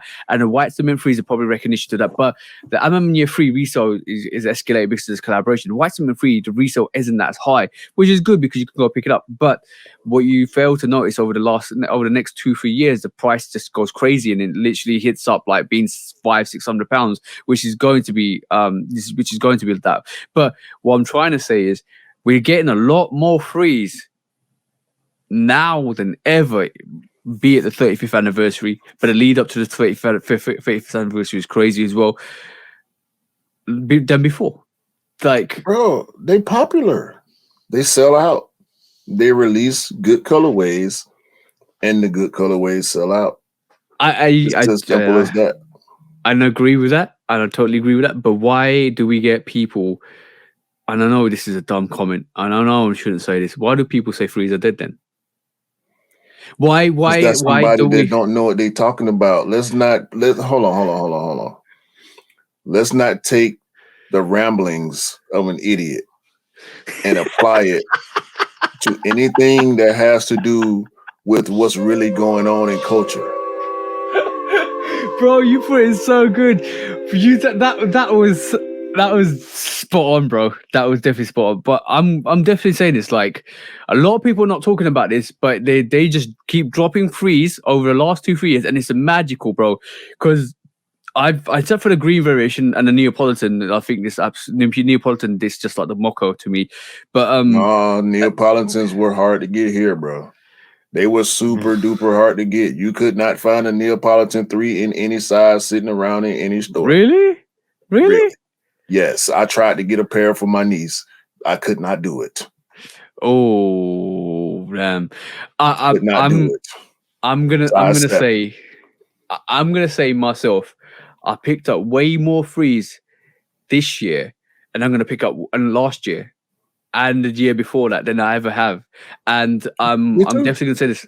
I'm gonna pick up way more threes this year. Like I'm gonna. Let me say this. I know the Tinker Freeze came out during that lull period. They didn't do well. Except for the Justin Timberlake Super Bowl sneaker that like went crazy. I should have got the brown variation of the Tinker Free. My consolation was the Archie Brown Winterized 3. This sneaker is gorgeous, bro. Absolutely gorgeous. The Winterized 3 sneaker. I love this sneaker with the Desert Elephant 3s. Yo, I'm just gonna say, whoever said Jordan 3s was dead, that's a rambling of a madman or a person, because Jordan 3s are it. I'm just gonna say I love Jordan 3s. I love pretty much every Jordan sneaker, right? But You know Jordan what? 3s That amazing. was a clout chase. Yeah, that was a clout chase. That person that said that was a clout chase. That was a hot take. Yeah, but he said it. He said it after the MM Year 3 release, and he'd see when MM Year 3 was going to get Sneaker of the Year, and I think that was a proper clout chase. But we don't mess around with clout chasers anyway. But like, bro, let me just say this Winterize 3 is a hard sneaker, bro. I'm so in love. I've worn this Winterize 3 so many times. I don't like that. Sneaker, I don't like that 3. I don't like quite a bit from the 3 colorways that we've been seeing. I'm probably maybe 50-50 on all the 3 colorways that we've been seeing in the past. Let's just say 3 years since we're talking about the 3. Yeah. Bro, I did purchase the Desert Elephant. I'm looking to move it. I had Fragment 3s, they gone. Racer Blue 3s, they gone. I kept my Tinker 3s. I do have the Fire Red. I got the reimagined, the cool grays. I got rid of my Midnight Navy 3s. I have the Camo 3. Of the 3s that we have in the recent years, majority of them sold out quickly. The Animal Pack 1 moved well. The 2 not so. The 2.0 not so much. But I like the 2.0 the better Denim 3, huh? Yep. I like the 2.0 better than the 1. I like the 1.0 better with the tiger and zebra and whatnot. Yeah, I like that one better. I respect it, but I like the 2.0 better than the 1. Yeah, bro. Like denim 3s was dope as well. I'm didn't just like saying. the Denim 3 at all. Really? Nah. I didn't like it at all. I don't know. I'm just eating up all the best colorways. Like the Dark Iris 3. I know it's similar to a white cement 3, but bro, like or the Fire 3, bro. Like it's dope. Like I do enjoy a good 3, and they're pumping out 3s more and more, which is great. I do feel it's a great look from Jordan Brand alone because I just don't see a lot of people talking about it. I just want to bring it to everybody's attention that just keep enjoying the 3s you're getting because we're getting a lot more 3s. Look at the line. Look at the lineup. Look at the lineup. We're gonna get this post this today. Okay. Oreo off noir 3s, Palomino 3s, which could be similar to the Mocha 3s, Fair Pack 3s or Fair 3s. We're getting the Wizard 3s, which is almost close to the True Blue 3s. We're getting a lot of heat, bro. How much hype? Do you see any less hype on 3s than you see on any other silhouettes releasing in new or old colorways? There's not. I don't see a lot of people talking about 3s. Not over here. The majority of the sneaker culture, and this ain't no slight to nobody. Yeah. The majority of sneaker culture lives in the US. Would you agree with that? Yeah, of course, because that's the epicenter. And if you want to go even closer, the Chicago is the main bullseye.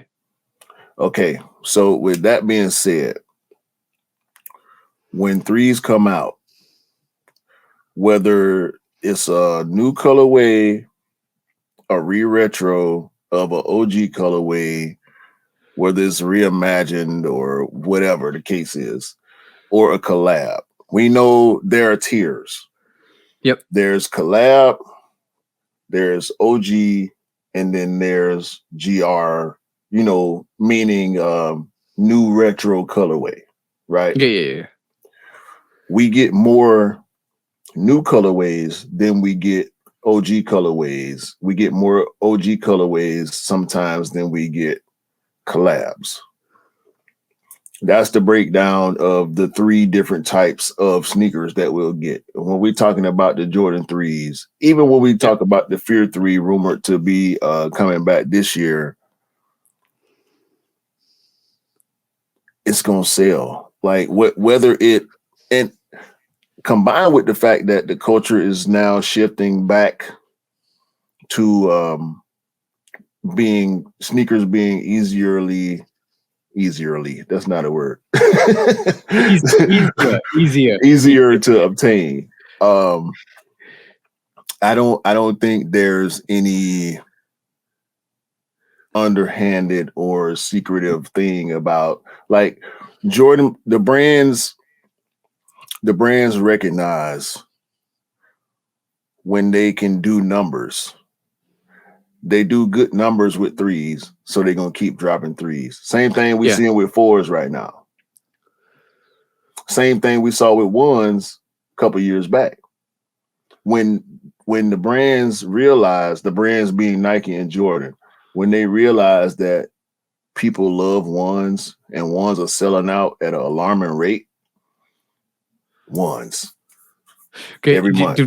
Yeah, but this is why I think it's a secret push. Not the fact that it's coming out secretly, the sneakers coming out secretly. I think it's when I mean something like that, I mean let's push the freeze underhandedly to kind of keep pushing colorways. And if you keep selling out, listen to the strategy.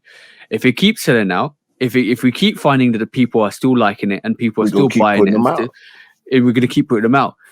That's not a secret, bro. That's no. That's not a secret. That's the business. But then, when does it come to a point where they say, all right, cool, 3s, everybody's used to 3s, everybody's loving 3s, everybody's buying 3s. Let's amp up the hype on some of these 3s. Let's switch the attention from the 4s to the 3s. Let's switch the attention from the SBs for SBs and 1s and 4s to the 3s. Let's give a collaboration. Let's do this. Let's do that. We haven't seen that phase at the moment in time. That phase is coming. Bro. We saw a teaser with the Khaled 3s, and then we saw a variation of the Khaled 3s come out, which didn't hit really well which is the all red and all blues sneaker. I think they're quite nice, but I didn't get it myself. But then the thing is, it's only a matter of time when Jordan Brand and Nike think, you know what? Let's amp up the heat on these 3s, bang, and then you get a collaboration. You get maybe a Travis 3. You get a Khaled 3. You get we already seen the Amamania 3. You get Union 3. Bro, I'm just saying.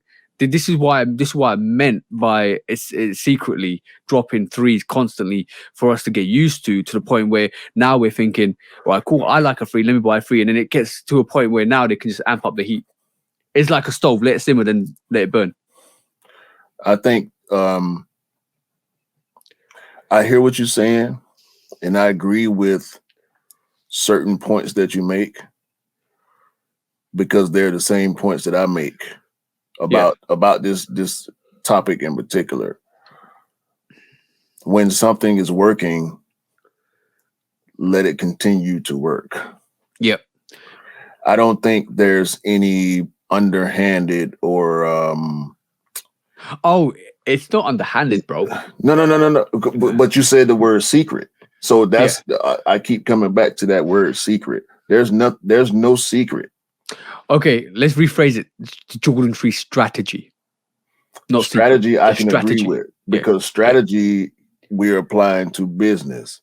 When something is selling, keep selling it until it's not selling as well anymore, and then we can slow down on that and maybe refocus on what is selling, or try to find out what the consumers want. That's what it is. Yep. I agree. I'm looking at this. I shouldn't call it a secret drop. A secret drop's actually, it's more strategy. It's definitely Nike strategy to kind of like slowly give this Jordan 3 from a push from what's happening to even more collaborations. I think I can see, the thing is, when you can see something simmering, you're thinking, I sat there the other day and I had the white cement 3s in hand, and I did the review, which is coming out at the time of recording today. And I was like, damn, how many 3s have I bought over the last couple of years? That's a lot. Cardinals, right? It's a cool grey freeze, this, that, dark But iris, elephant print. this a no cap included situation. Yeah. We got the Monyear 3, the Callets, the college PEs, you know, the Oregons and the UNC. That was the more or less the cap. You know what I'm saying?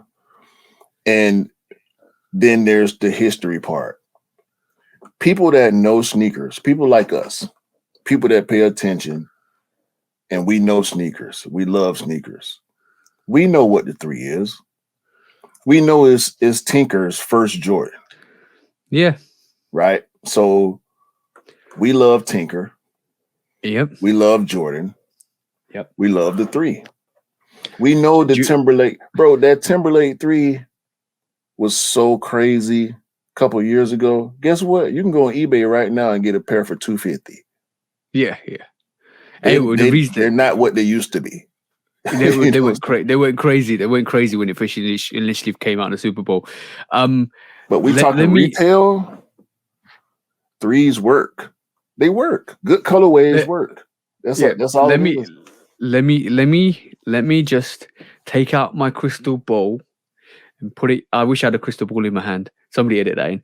So let me just take out my crystal ball, rub it at the top, and I'm gonna tell you, bro. Right, this is a free one for Nike. This is a free one for you, Nike, because you need to hire me in Q if you want the whole full story.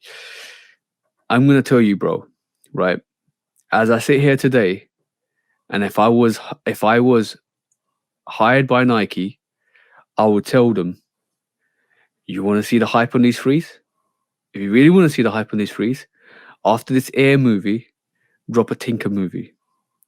Drop that movie for that Tinker design and Michael Jordan and that discussion and that actual whole run for his basketball career with the threes. Drop it and see what it does to the 3. Well, I'm just gonna say that Marlon Wayans is he went on Full Size Run, and he's pushing, and he admitted to having a small part in the movie. He's pushing for an Air 2 movie. Yeah. I think, to the point that you're making, they should make multiple movies. Bro, I said this off when they started putting the Air movie, and I think we might have had a discussion about this. Nike's whole marketing should be movie based, just like what Disney do with Marvel. That they need to do marketing with movie based. They've got the money to do it. They've seen what the Last Dance did. They're going to see what the Air. I think this Air movie is going to be a tester for them to see what it does to the brand. They're marketing with the right personnel with movies, and you make money from the movie, and it brings money to your sneakers.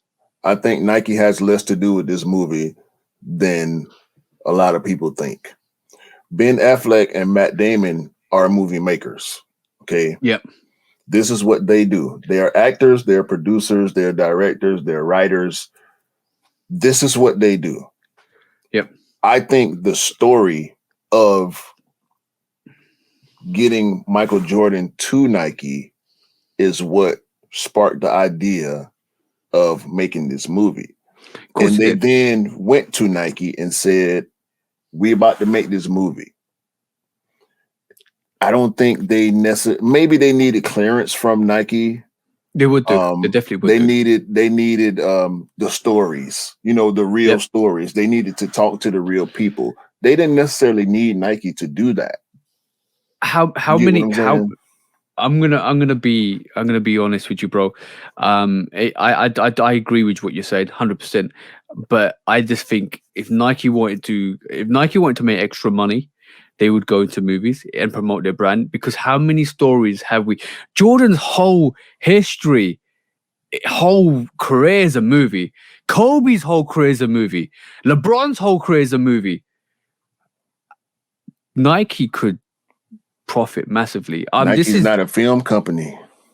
But they don't need to be a film company. You get people like Matt Damon and Ben Affleck to kind of script a movie, come with the ideas. You just basically go on board. It happens naturally, but all I'm saying is, but if it don't work, or it's a bad product, then they left holding a bag full of shirts. Yeah, and I do understand that, and that's a risk you take. But the let's just see what happens with the Air movie, bro. Everybody's hyped with it. It's coming out the 5th of April. Everybody wants to see it. This movie is, if it's bad, it'll be Space Jam. Yeah. You get what I'm saying? People love Space Jam. Was not a great movie. What, original? Yeah, it was a movie starring Michael Jordan and Bugs Bunny. Yeah, it was not a great. Michael Jordan ain't winning no awards for his role in the movie. You know what I'm saying? But is it a success? It is, because of Michael and Bugs. Yep, people love Bugs. People love Mike. It's not critically. It's not a good movie. I agree with you, but the nostalgia kicks in, and the nostalgia of the Space Jam kicks in. The Space Jam 11, bro. What I'm saying is, if this Air movie sucks, I'm still gonna love it because it's a sneaker movie, and I'm a sneaker person. And this is why I said sometimes it's meant for the people that it's meant for.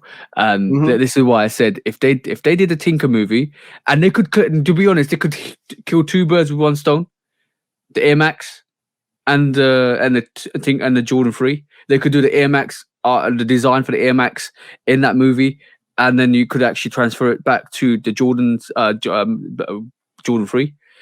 And it would work because you go through the philosophy, design, you bring some tension, desire, passion, all of that stuff to it. You bring some sneakers to it. You throw it all in one melting pot, and you actually produce a storyline. You get some directors and producers and to put the baseline to the story, how it's going to go. You get the stories involved, because you know what, a movie is a biography of a movie is way more interesting than a fiction. Well, sometimes in some cases, because you learn new stories, new events. You're like, oh damn, this happened, and it gets more and more interesting. And this is what this Air movie is going to do to us. So this is like I said, this is a free idea for Nike. Do a Tinker movie. It'll go straight to Netflix. It doesn't matter. It doesn't matter, because even if it's The Last Dance, The Last Dance is that's a documentary though. Yo, bro, but the Tinker movie could be a documentary, but it's so relevant. Documentaries rarely go to the theater. Yeah. Remember, there's a movie, there's a series, there's an architecture series on Netflix. I would be interested to see how many sneakerheads went and saw the Tinker version of that and sat down and looked at the Tinker history of where he came from and the design of the sneaker, because that was involved in it. I went and watched that. I heard about that and went and watched that. I'd rather see a documentary than a movie.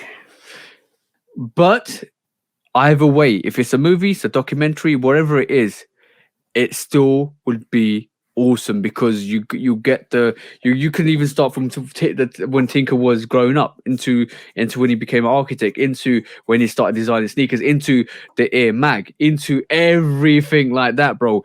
He's got so much storytelling to do, bro. I'm just leave it there. That's a doc. Because just leave it there. If you want, if I've just turned it from a movie to a documentary, because my whole movie idea I was coming up with was for the Air Max 1 and the Jordan 3, but you can turn it into a documentary and go through his whole lifespan if you want to, because it's still doing work. It's still very synonymous with Nike. This movie is not about the Air Jordan shoe. This movie is about Jordan getting to Nike and what they had to go through to make that happen. Yep. So with certain concepts and viewpoints, I think is what will make the difference between a doc and a movie be successful. Like when we talk about Tinker and his journey up until where he became important for us as sneakerheads, I think that would be more of a doc versus a movie. I would like to have more factual information than entertainment information spun into an entertaining movie. You know what I'm saying? Yeah. Like the information for me would be more important than the entertainment aspect when it comes to certain stories being told. Yeah. I'm interested to see. Bro, that's something.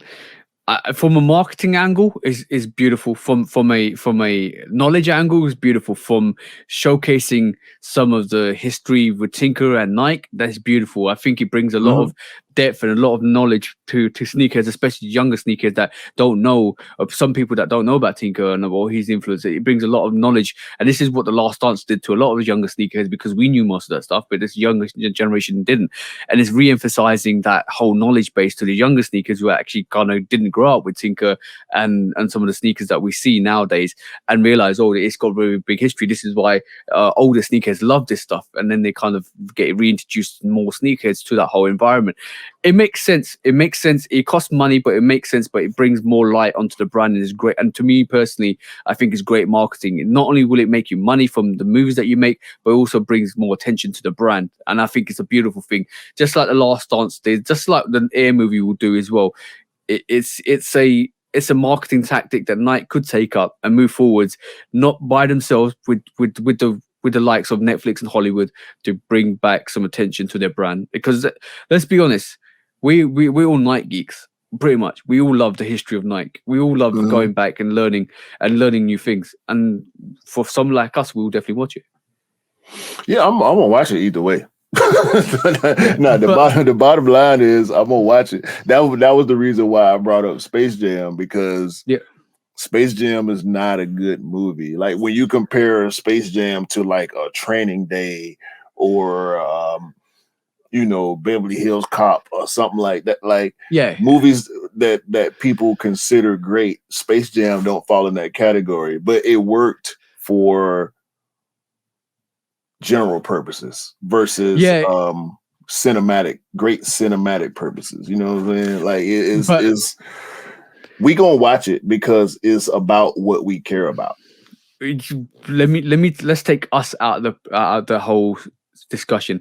We watch it because we're sneakerheads, but people that are not sneakerheads probably wonder who is Tim Catford, or who is Michael Jordan, or all of that stuff. If you didn't know who Michael Jordan was, and then you end up watching it, you end up learning, you end up discovering, and all of a sudden you want to know more. And that's that. And unfortunately, that's human nature. We want to know more. We want to learn more. But that's the difference between whether if it's a great movie, like put together well produced, well written, entertaining, and all that. That's where for the general public is going to make the bigger difference. Because if you don't care, it needs to be great for you to be interested in it. Yeah. If it's not great, and the first person that don't care about sneakers go to see a movie that's based on sneaker culture, just like the show Sneakerheads, people that just like watching TV shows say that show is garbage. Yeah. Me being a sneakerhead, I like that show because it's about sneakers. I know there's false narratives and information that's not factual in that show. I just like the fact that it was a show about sneakerheads. But is that the Netflix show you're talking about? Yeah. But I'm gonna be honest, right? When even that show, when you look at that show and you give it some attention, you still realize that show brings non-sneakerheads into the world of sneakerheads. Even if they call it trash, even if they think, oh, what is this about? Blah this, blah that. It still gives a true reflection of what happens. In some cases it's over exaggerated, but in most cases you're like, oh yeah, I remember that. And it obviously is over dramatized. It's giving us perspective of like, oh, this is the extreme versions of every case, but it gives or the farce, but it kind of still, somebody sitting out there and looking at it is still thinking, is this what sneakerheads have to go through. See what I'm saying? Like not traveling to all the way to Tokyo and all of that stuff and meeting celebrities. That is over exaggerated, but it gives that's the entertainment aspect of it. Yeah, that's the entertainment aspect, but it still gives people an insight into our world. Even if they call it trash, even if they call it rubbish or garbage. No, we called it trash because that wasn't the box that White Cement Fords come in. Yeah. So from that moment, I'm like, okay, they just making up stuff now. You know what I'm saying? so that's what I was like, okay, this is a TV show. This is less about sneakers than it is about trying to make an entertaining TV show that caters to a group of people that they count on boosting it past, the ad money that they put into it. Yeah. I've seen a Disney movie that's about sneakers. I've seen a Netflix movie about sneakers, and this just goes to show how sneakers have transcended into the general media and the general. Yeah, I love that. I love that aspect. It's probably most likely started from the Last Dance vibe, because I think I don't think the sneakerhead movie was there before the Last Dance. It probably was in production, but like not sneakerhead series on Netflix. But I do believe there's a market for it. There's definitely a market for it, and is bringing that whole sneakerhead vibe to the general public. Like let's be honest. I know this subject is carrying a bit, but let's be honest. Every time the general media hears about sneakerheads, it's cases when there's a shooting, there's a robbery, there's a first come first serve chaos, there's drama, there's conflict, but they don't see the good side. They don't see the history side. They don't see the benefits, the magic of it. They only see the bad side. So stuff like Space Jam, stuff like Last Dance, stuff like the Air movie, stuff like the Sneakerhead series, stuff like the Disney series about sneakers and the sneaker designs. It kind of gives people an insight into another world. It's a niche. Exactly. The more general public it gets, the more people will understand it and understand why the certain circumstances work or certain circumstances happen. But until then, I think we live in a world where it's still going to be a niche. But I'm more for getting more information out there for people to can actually understand and learn and maybe influence. Possibly. Yeah. Possibly. Okay, that was quite in depth. Last and a quick last main topic subject. Right, this week I felt sorry for some sneakerheads. If you're a younger sneakerhead and you're coming through, shout out to you guys. You deserve all the love and support from all the sneakerheads, to give you guidance, to give you information, to give you support. Like I'm thinking about. The reason why I say that, I'm thinking about sneakers like maybe Mr. Miller's sons or Scott's son, or anybody that's got kids that their parents buy sneakers for. When you grow up, you all of a sudden remember the sneakers that your parents got you, and you get influenced by that. I say all the best to you guys. You got my support in learning and developing and all of that stuff. But what I'm definitely gonna say is, I don't understand how some sneakerheads that have been in this industry for quite a while do interviews with younger sneakerheads and then put them to shame when they don't know information about sneakers. And they're like, oh, you should know this because you're a sneakerhead. Not every sneakerhead is that involved in histrionics with sneakers, or not every sneakerhead is involved in the OGs and what OGs are. Like, I'll give you an example, bro. Like, I think what I watched the other day, and no cap to anybody or whoever should actually put this content out, but what I saw the other day was a sneakerhead asked another sneakerhead a question: what's your favorite Jordan 4? And this female sneakerhead turned around and said the Corp the Canyon Purple 4s, which was something released last year. His reaction was subdued, but I thought he was maybe expecting Fire Red 4s, Bread 4s, or a hype sneaker like the Travis Scott or the Calls or stuff like that. But he's interviewing very young, naive sneakerheads that don't know any better, but probably picking up sneakers over the last 2-3 years that only know a Jordan 4 for a Jordan 4, like the Military Blacks or the Crimsons or the Oreos or the Purple Canyons. See what I'm saying? They don't know. They've not been picking up sneakers like we have, which we kind of know OG colorways. So, and he interviewed a couple of other people, and it made me think. I wasn't like, that you don't know you don't know your stuff. It made me think we should be helping. Not really criticizing these sneakers because they've not been around as long as us.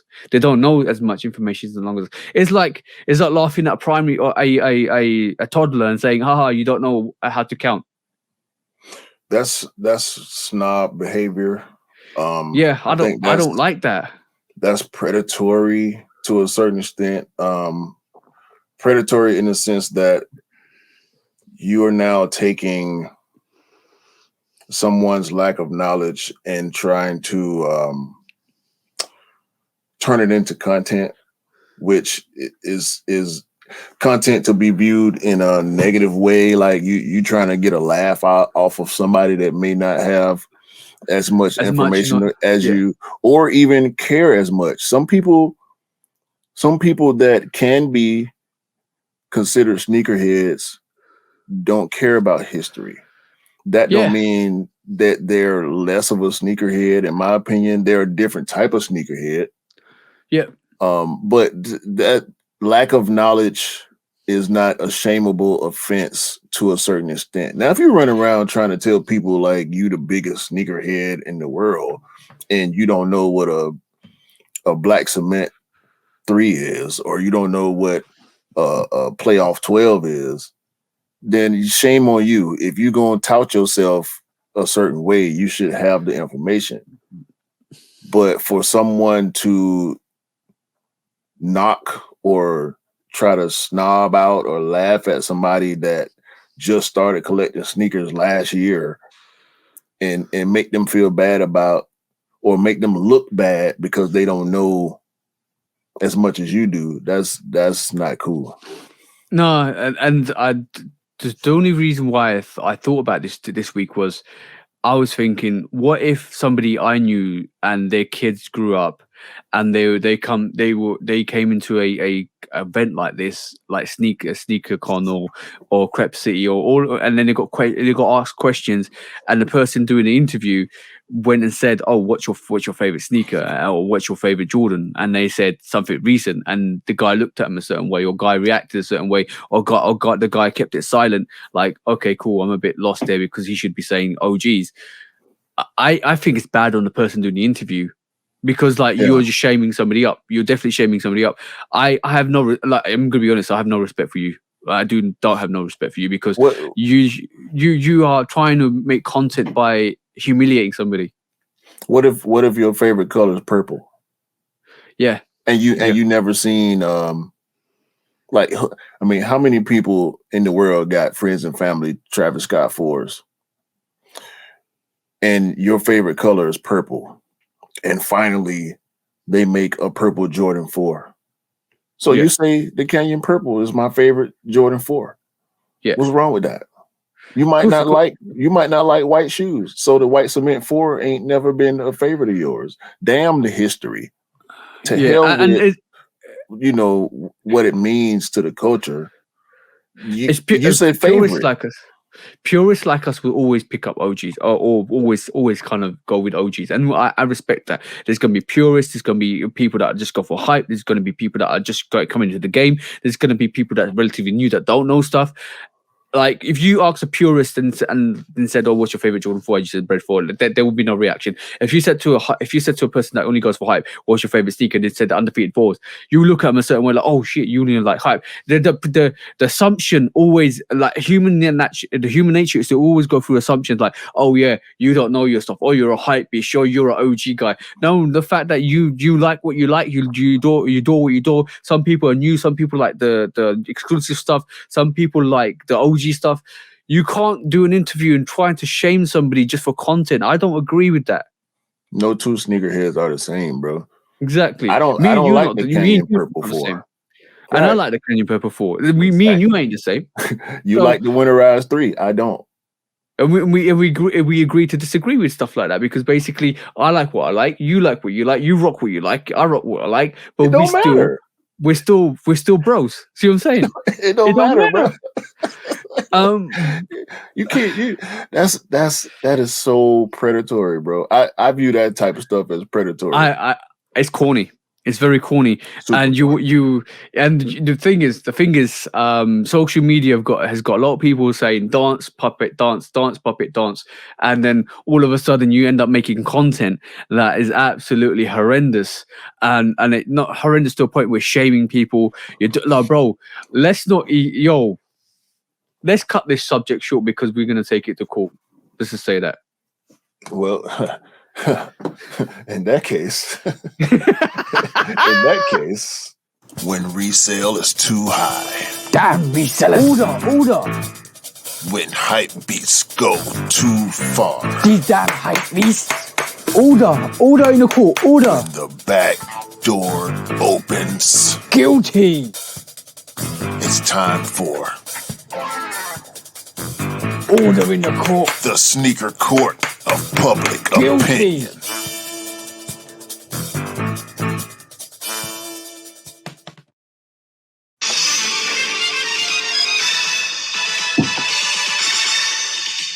Guilty! Welcome back to Sneaker Court of Public Opinion with Judge Public Opinion and Executioner.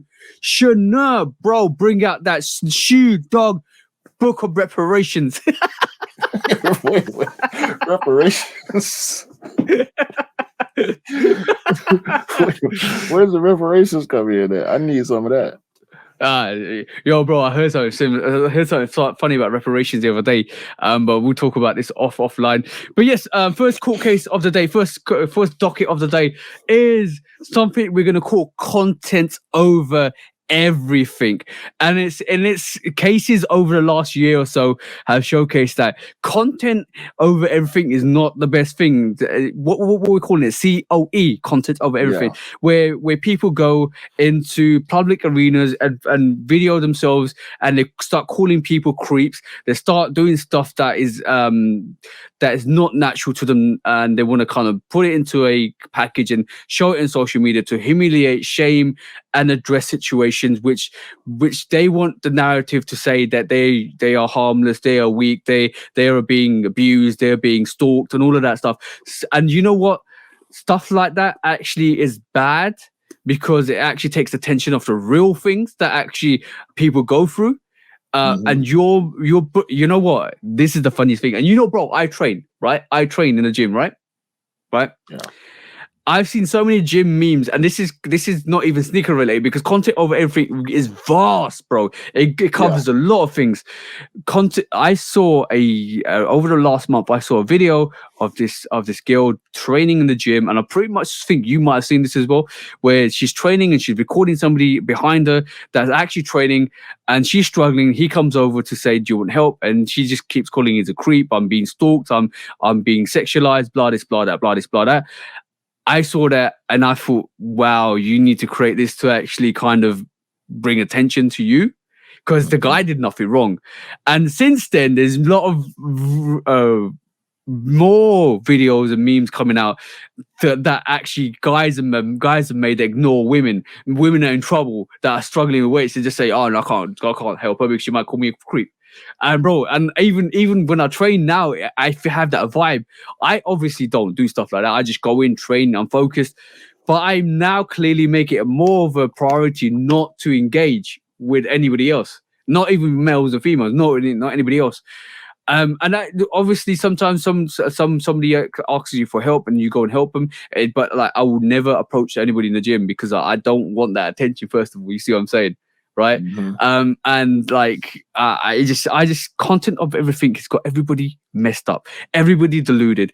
Like it's gone to one extreme to the other, where content you bad bullying, shaming people to the point where people have actually risked their lives and actually have died from content over everything, where they've done stupid things and sacrificed their life for it. Content, bro. People nowadays, the clout chase is so heavy to where people sacrifice things that before the age of social media and viral videos, it wouldn't go down that way. If you see somebody in trouble, help. If you don't feel the need to help, before you would keep it moving, as now you would pull out your phone and start recording, and you trying to go viral off of somebody else's bad situation. It's not cool. It'll never be cool. I don't understand it. I try to be a helpful person when it's necessary. I'm not a CPR expert, so hopefully if I see somebody pass out, there's somebody else that knows more about CPR than I do, and we can help this person. Whether it be individually or together, we can help this person survive. The way people move now, clickbait is not new. Hot takes aren't new. But when it comes to well-being situations, whether it be life or death or injury versus safety, the way people clout chase this content that they feel like will make them go viral is just nasty, bro. Yeah, it is. And I've seen this sneaker shaming situation, I think, does fall under the content over everything category. Yeah, because like we're supposed to help people. We're supposed to help educate people. We are supposed to help have that discussion, bring that knowledge back. But rather than that, you're actually trying to shame people. You approach people in the streets, ask them questions, bro. Remember in our Shoe Dogs Reacts, we showed somebody pull out one either Travis Scott or a Travis Scott low, and they said you can have this if you can name the sneaker, and they didn't know what the sneaker was, or even lobsters as well. The orange lobster, yeah, orange lobsters. Even that to me, even though it's the same as kind of humiliating younger sneakerheads, it's still content chasing because you're going to the general public to say, oh, you can have this, but you don't know the value of this. But if you name this, you can. Even that is a bit. To me, that was a bit corny, if I'm honest. I wouldn't say that type of content is predatory, like we was talking about before, but content over everything is definitely an issue, depending on what type of content you're trying to produce. And it's just not cool. It's not cool. No. I just personally feel we should do better. I saw videos of just yesterday where so I think Mike Magnificent Lift sent it to me, where somebody was getting robbed across the street, and I'm talking about pickpocket, and the guy was recording, and he didn't do anything.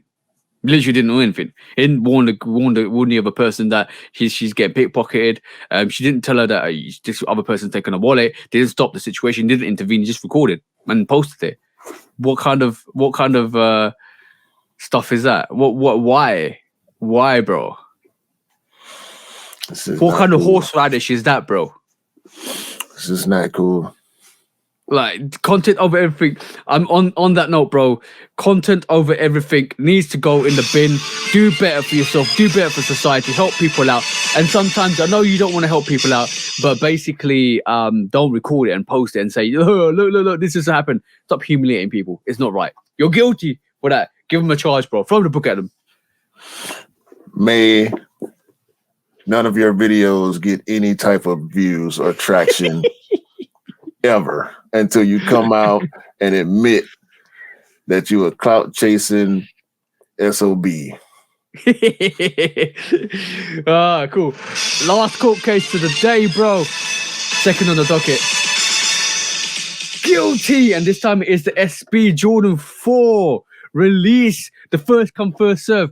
Who in their right mind is going to do a first come, first serve in 2023, bro, for an absolute hype sneaker?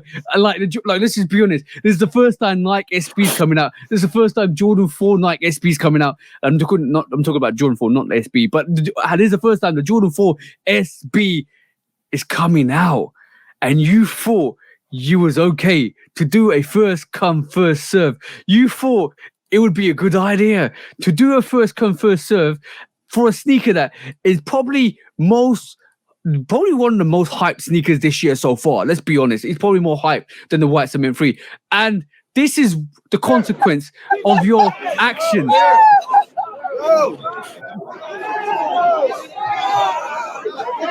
This was a clout chase. This is a clout chase. He's throwing them? So you're telling him they're throwing out Jordan 4s? No, they're throwing out guaranteed tickets. Okay. Yeah. This reminds you of the situation for the, the Obsidian ones. When I went to, and the manager ran away. Remember we talked about that? My manager ran away and he kind of came back with raffles and tickets and all that. This is the situation, bro. This happened in 2019. Why is it happening in 2023? Why do you think it was a good idea? Skate shops, say, guys, it should be a raffle. Raffle it. Just a raffle is fine. Why do you want some massive crowd to come and destroy your shop? Because they will try to get in to get that sneaker. Why? Why, Q? Why? I wouldn't be in that crowd. It's not that serious. Like I always say, if I get it, I get it. If I don't, I don't. I'm not finna be out there in the middle of a mob trying to get one sneaker, bro. And to the sneakers out there that went actually for this release, I can understand why you went for it. I know you want the sneakers really well. All I say is look after yourselves, because we know in the circumstances what pops off. We know in the circumstances fights break out, guns get pulled, knives get pulled, situations happen. We know, bro. How many times have we said this? It's only a sneaker. Leather and rubber. Only a sneaker. A sneaker worth $250, 205 pounds. You're going to risk your life over. Just to, This is the biggest cap ever, bro. The biggest cap ever. Don't do retail shops. Don't do first come, first serve. It's not worth it. You get mobbed like this. We saw post-COVID. There's a couple of shops in the UK did first come, first serve. They got absolutely mobbed and shut down. We know situations happened. We know certain things happen. We know people's lives are put at risk and safety is put at risk. We know over the last year, 2-3 people have died from meetups. We know stuff like this happens, right? Don't just do it. Don't do it. It's not worth it. You're putting you're putting your shop at risk. You're putting people at risk. You're engaging law enforcement that puts other people at risk. Just don't do it. Just don't do it. Why? On that note. That was a bit wrong. Guilty for doing the first come, first serve. Don't do it. It's not worth it. Just do it like everybody else does it. Raffles or basically store pickups once raffle entries are done. Don't throw raffle tickets out the door. Don't throw raffle tickets away to people that crap. That's even worse. That's like throwing money into the street. Yeah, that's exactly what it's like. And this shop should not receive any more SBs for the next 2 months, 3 months, 3 years. Life imprisonment. Well, 3 years, no SBs for that shop. Guilty. And when they do finally get SBs back, do a raffle. Yeah, just do the raffle. Do the right thing, as I say. Yeah. When resale is too high. Damn resellers. Order. When hype beats go too far. These damn hype beasts. Order in the court. Order. The back door opens. Guilty. It's time for Order in the court. the sneaker court of public Guilty. opinion.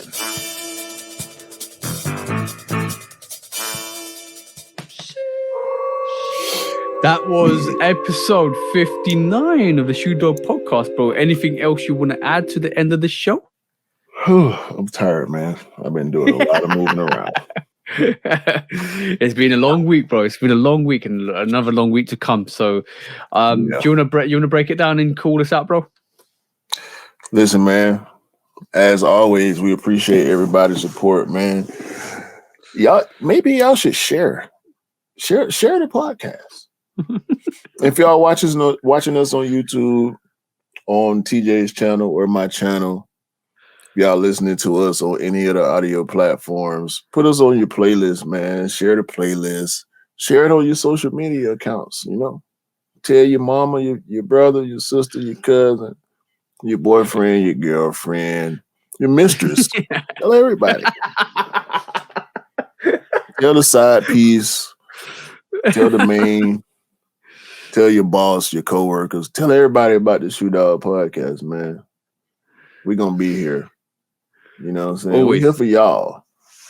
Bringing this information, bringing this entertainment, arguing with each other when we disagree. Y'all know how it go, man. For TJ, for myself, man, hopefully all y'all have a great day, great month, great year, and continue to pick up all the sneakers that y'all like, because everybody deserves to have the sneakers that they want, no matter what your favorite sneakers are.